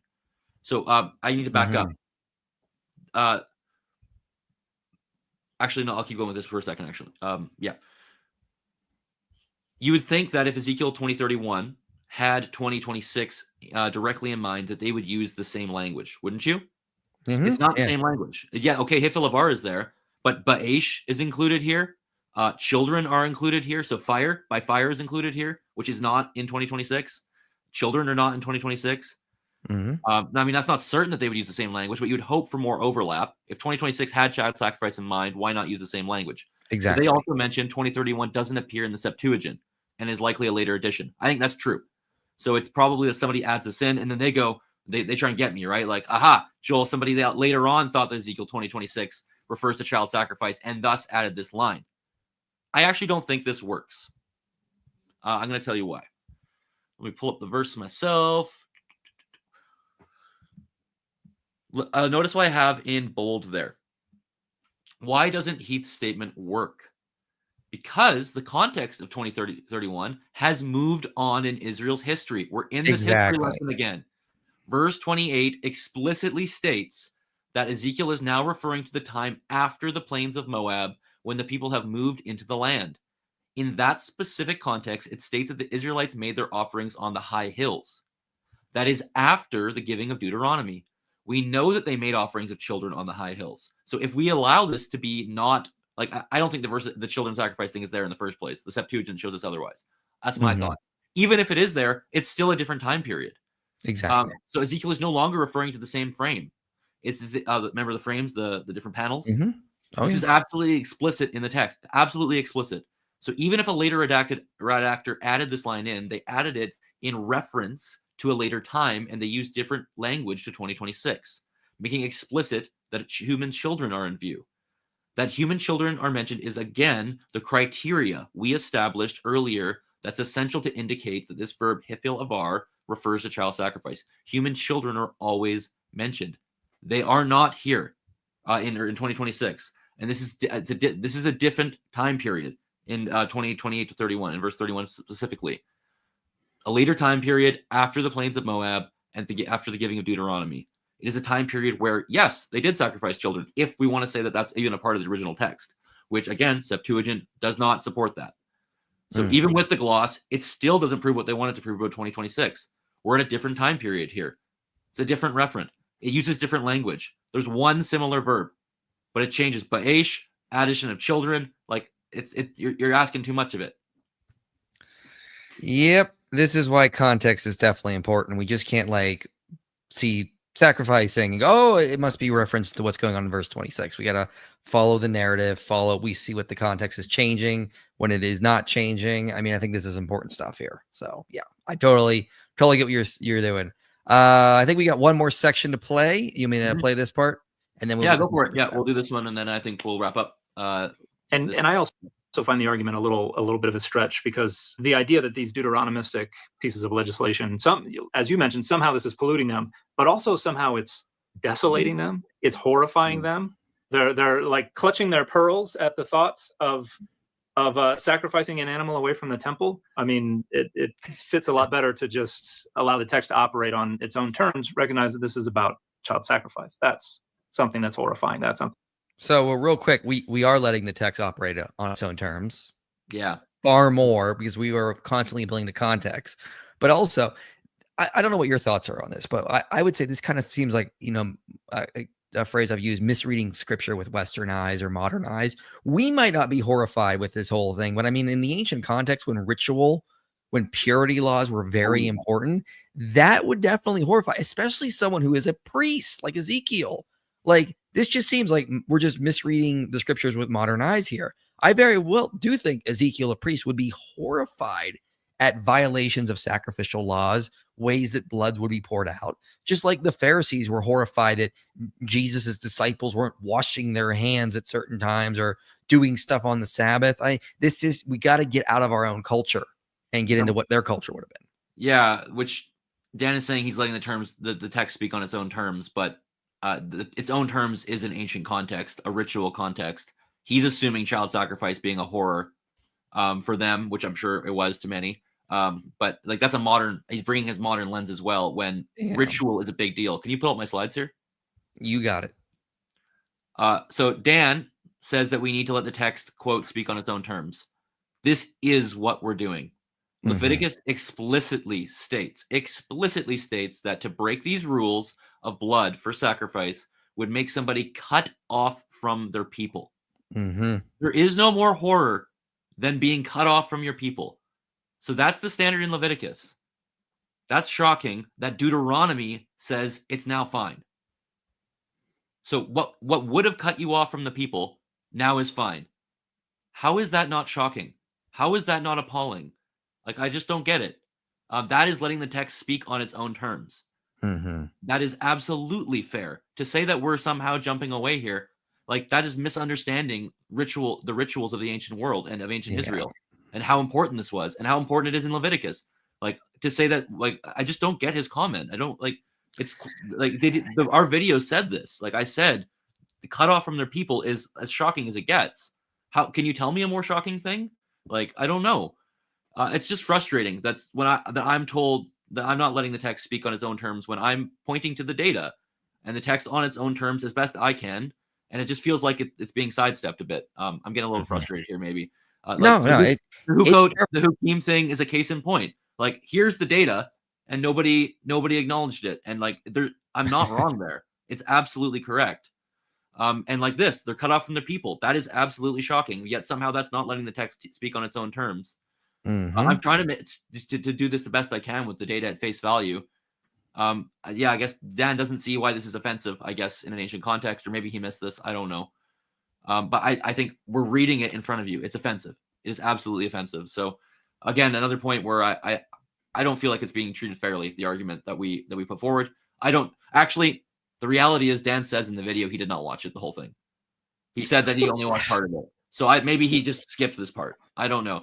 Well, that's the thing. That's a little bit crazy to me that he's going to critique us without watching the whole video. But anyways. Well, absolutely. I mean, like, listen, I get people are busy. If you're too busy, don't respond. There are so many videos I would like to respond to that I'm not going to because they're citing this paper or they're citing this book, and I don't have time to sit and read those. If I do, I will respond.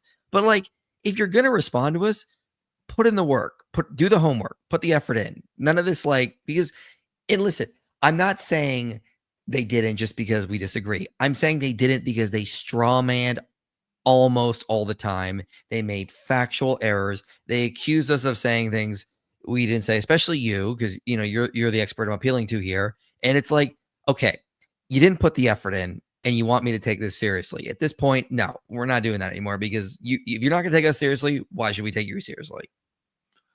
Yeah, I mean, I did put on my channel, this is my final response to this. I don't want to talk about this anymore now. I really appreciate that they took the time.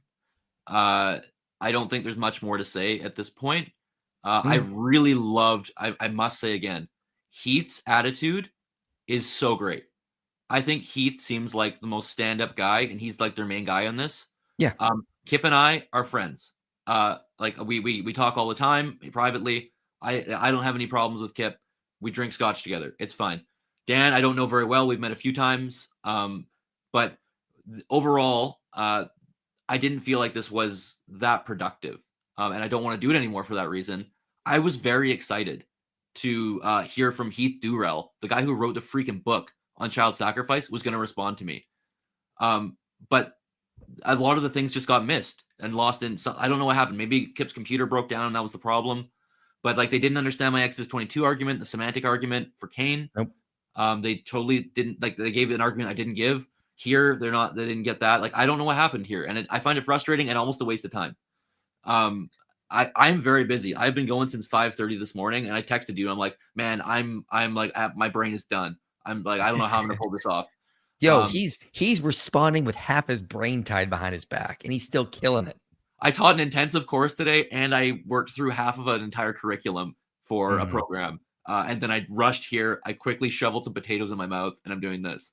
Like, I don't have time to do things unless it's worth my time. And I'm not saying these guys aren't worth my time, but I just think that this conversation has not been great. I wish it would have been better. I wish we would have understood each other better. We should have just talked with each other, like, live.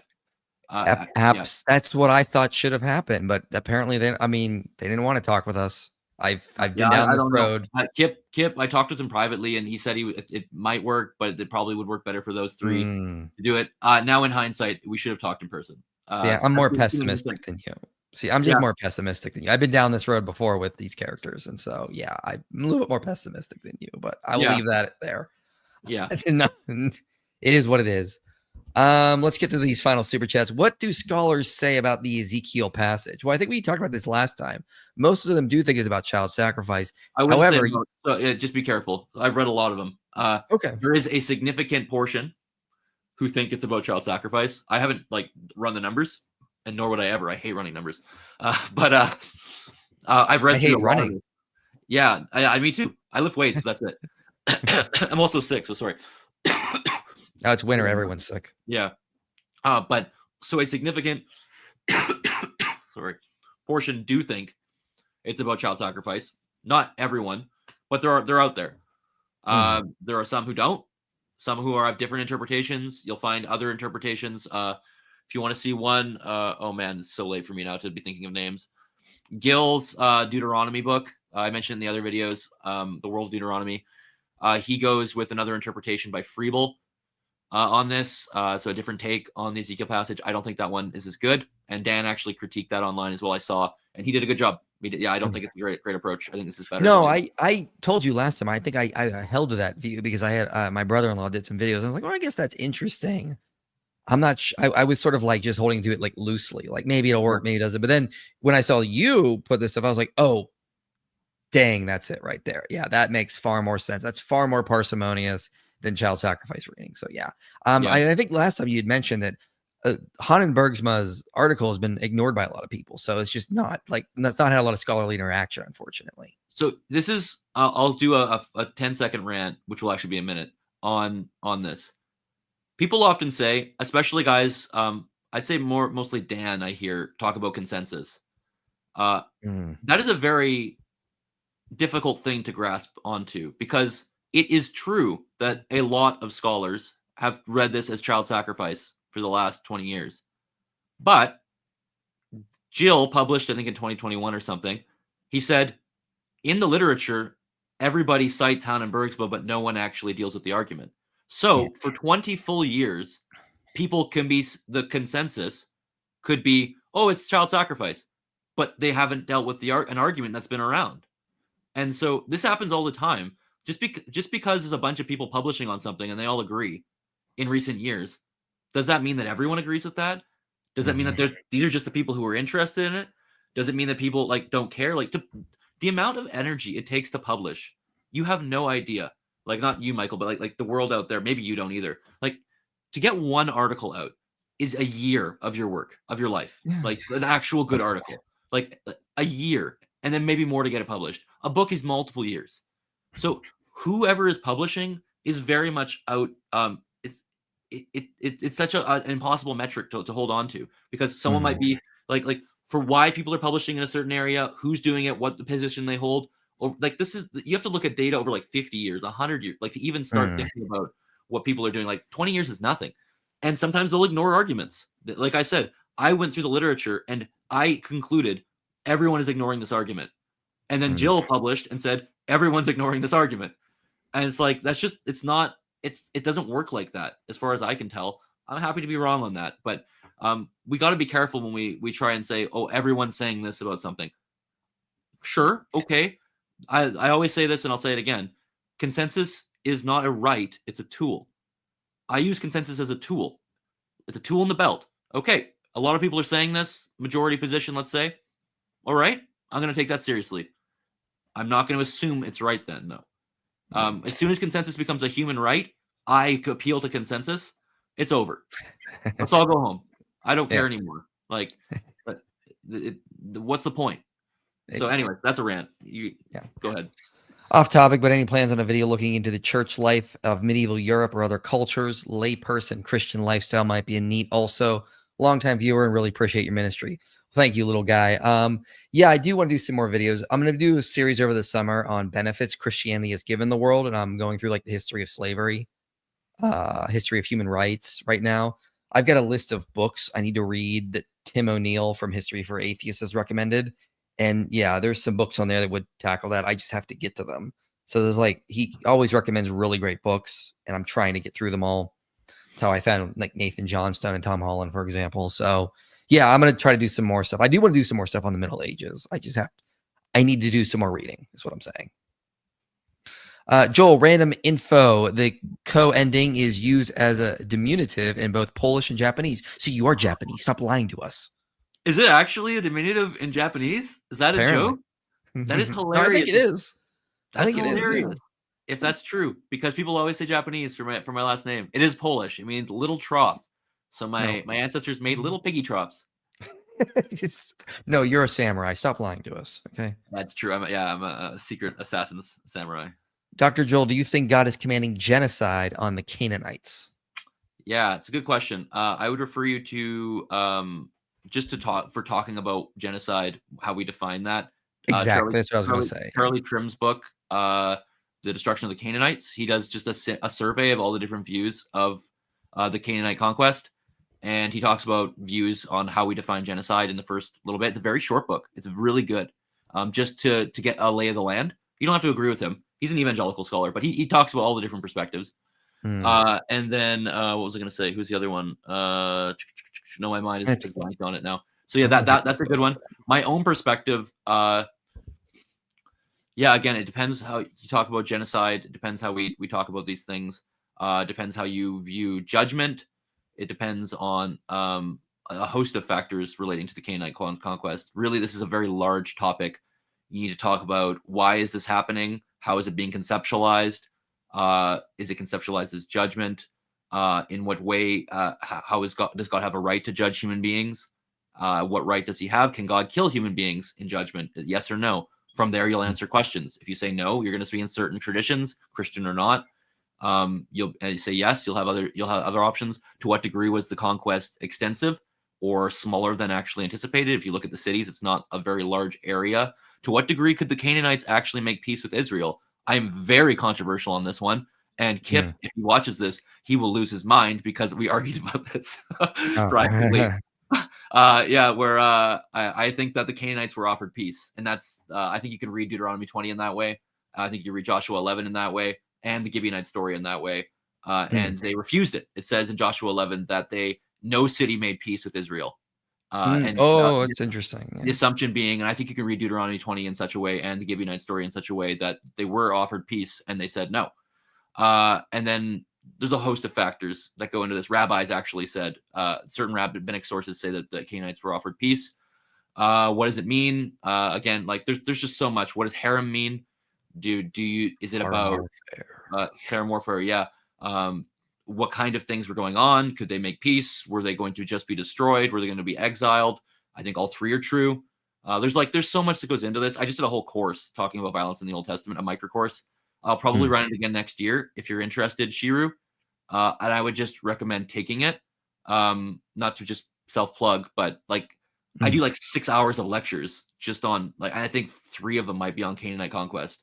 Yeah. And I hope you publish on that Deuteronomy 20 thing about making peace with the city. I think that'd be interesting to read. Yeah, it's in my document. I have a Google Doc of just ideas and then basic research I've done. It's one of them. I don't know if it's in the literature. I believe it's not. So if somebody wants to steal that idea from me, you suck. But you'd have to figure out how I got there. I haven't told you. Yeah. So I'm not going to. Moving on. How would you define partialism? Never heard of it. Partialism is a heretical view that the Father, Son, and Holy Spirit are each a part of God, and so they each make up like 33.333% of God, instead of them all being fully God. And so, yeah, that's what partialism is. Thoughts on 1 Samuel 16:14 and also favorite Bible translation. I like NASB or ESV, but that verse is, now the Spirit of the Lord departed from Saul, and a harmful spirit from the Lord tormented him. So, I mean, the books of Samuel and King really do use a lot of the language, like talking about like things that God is just allowing to happen as if God is actively causing it. Like I always cite 1 Chronicles 10 where Saul commits suicide, but then it says God brought judgment upon him. Or like the story of Rehoboam, where Rehoboam's own pride causes Israel to split, but then God says that he brought this about. Like they're constantly giving God credit for things he just simply allows. So this happens a lot throughout Samuel Kings. I wonder if that's just kind of what's going on here. God has just simply left, and now another spirit has come and tormented him. That is true. I'm not going to make that claim for this text, but what you just said about causality and like God being described as the active cause of something, but really it is something else in which he's just permitting, is a known trope in the Hebrew Bible. A really good exposition of this is in Crucifixion of the Warrior God by David, or by oh man, it's so late. But not Boyd. Is it Boyd? Greg Boyd? Yeah, Greg Boyd. Yeah. So he has a section on this that I really like in that book. I did a whole bunch of work in violence recently, so I read his book. And basically, like the idea of exile, like, oh hey, I'm gonna cause your walls to fall down, and I'm gonna cause your children to whatever. Like God actually never causes any of that. It's the Babylonians or the Assyrians, and God condemns them. He says, and bad on you for doing that. But it's always described as like God is the causative agent. It's a way of speaking in the ancient world and in the Hebrew Bible. So that could be the case here. I also think it could also just be the case that like, okay, the Spirit of Yahweh is with him, and then he takes it away, and God sends a bad spirit. Like, I don't think evil means like demonic necessarily. It could just mean like he's having a stomach ache for all I know. Like, like it's an evil, like a spirit is an internal state, and it's a bad internal state. Yeah. So I mean, that's just like my really quick gloss here. Like, I could be totally wrong on that. Yeah. You mean we're talking about an evil spirit tormenting you. Yeah. It could just be like he's feeling depressed, and I honestly don't think that it necessitates like a demonic spirit, but they might conceptualize that as demonic. Again, we're getting into how you conceptualize internal goings on in the ancient world. Yeah. John the Presbyter, he's back. He says, last time you two streamed together, I asked about attending same-sex marriage. Turns out it's at a progressive church. Thoughts? Well, I mean, honestly, you're probably not going to a church at that point if it's progressive, because it's just pushing a political ideology at that point. But I mean, like, there's nothing wrong with going to those places. Just don't become a member. That's what I would say. Just again, it depends on the relationship, and if this is a relationship that you're loving this person, you have you want to show them you care about them, I would go. That's my standard. To what degree is Judges historical? Or are there any extra biblical sources on the time of Judges? Not on the specific Judges, I don't think. closest you get is Kenneth Kitchen's book on the reliability of the Old Testament. Looks for reasons to support the reliability of judges. But I mean, I would say it's pretty historical. I mean, I don't think everything in it necessarily has to be, but a lot of it is you also have to take is that like these are really, really bad judges doing really, really dumb things. Like the letter Jephthah sends to the king of Ammon is just him just getting his history wildly wrong. And the authors are highlighting how stupid he is. Like that's the whole point. So obviously that letter that Jephthah sends is not historical. So you don't have to think everything is historical in there. The whole point is Jephthah's letter sucks and it shows how dumb he is. Yeah, and the book is very much it's theological in a very strong way. It gives you different locations in Israel, probably overlapping in chronology in many respects of when things are happening, and it's giving you a case on how bad things are in Israel at the time. And so I don't know what kind of sources you would, extra biblical sources that we would find. Now, it's not my expertise, and I can't think of anything off the top of my head where we have a find, but there could be some like minor finds related to certain kings or something like that. My brain is telling me there's something out there, but I don't know what you're looking for. I mean, there was recently that inscription of Jerubbaal found. Oh yeah. Showing that name did exist in the time of Judges. So there's some things like that, you know. But that's just the name at the time, right? My question will really be getting behind this. Like, why does it matter to you so much about trying to find historical sources for this? We have so few historical sources for anything when it comes to like extra biblical things or any stories in the ancient world. Like we have very little archaeological things. We have very little texts that refer to this area and this time, inscriptions or anything. It's like, so why do you need that? You find the text and figure out what the text is trying to teach you. Yeah. I mean, there's a lot of really good evidence for the reliability of biblical books internally, like internal evidence. Like you mentioned earlier, Benjamin Noonan's argument for Egyptian loanwords at Exodus or Genesis through Numbers specifically. I mean, that's a very powerful internal argument for the reliability of Exodus that a lot of people just overlook or don't talk about. I once had an atheist, like when I put that argument out, I had an atheist, I was talking on the phone. He said, yeah, that one made me sweat a little.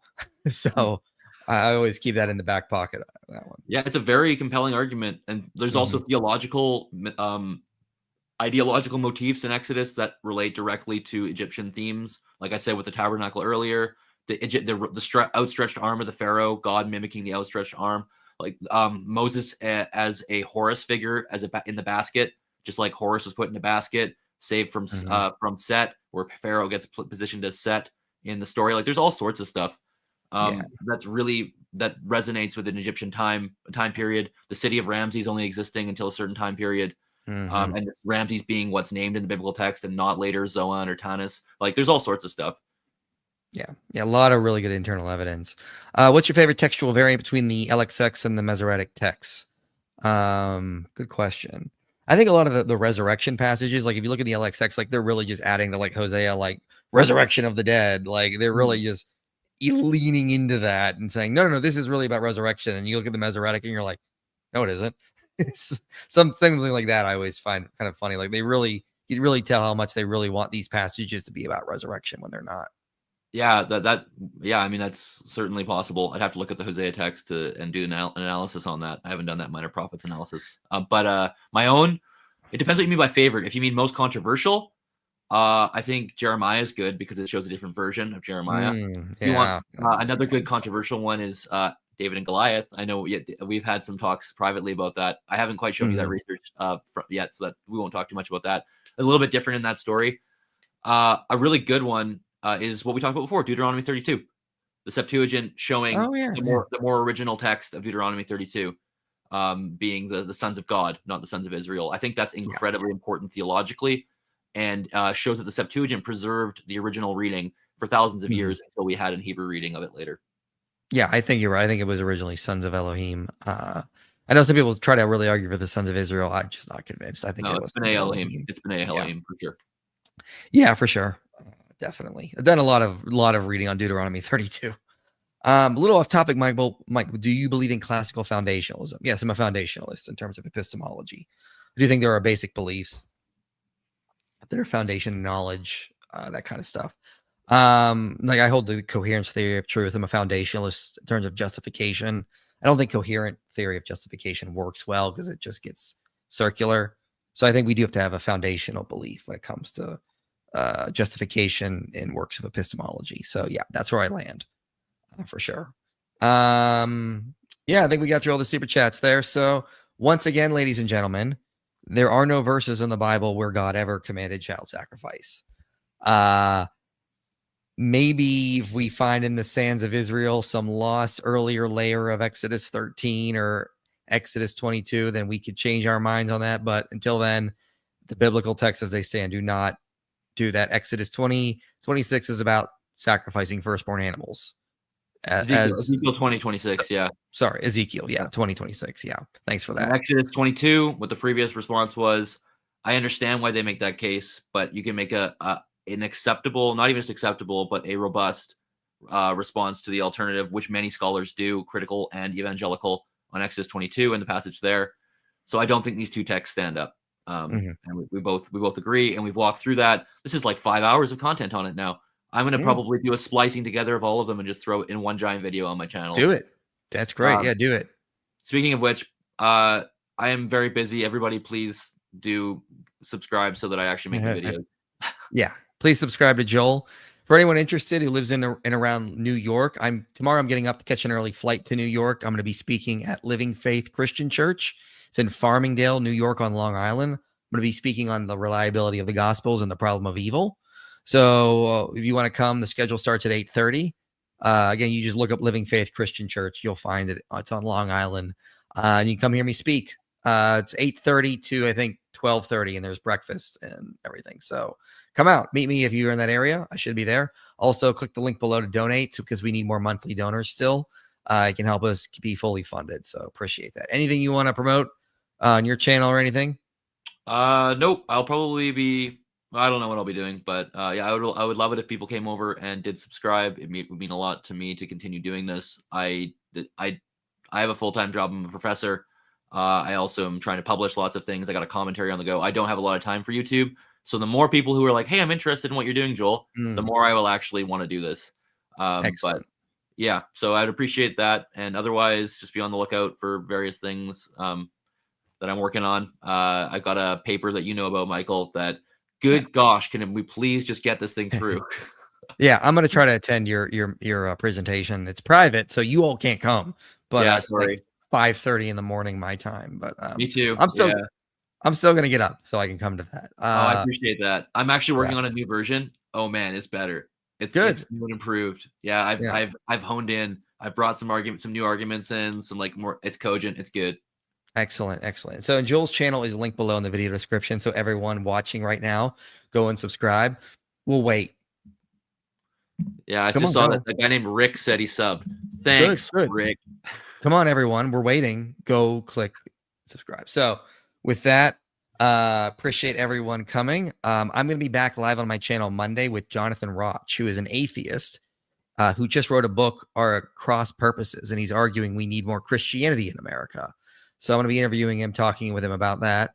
Yeah, it's an interesting book, and we're going to have a great conversation.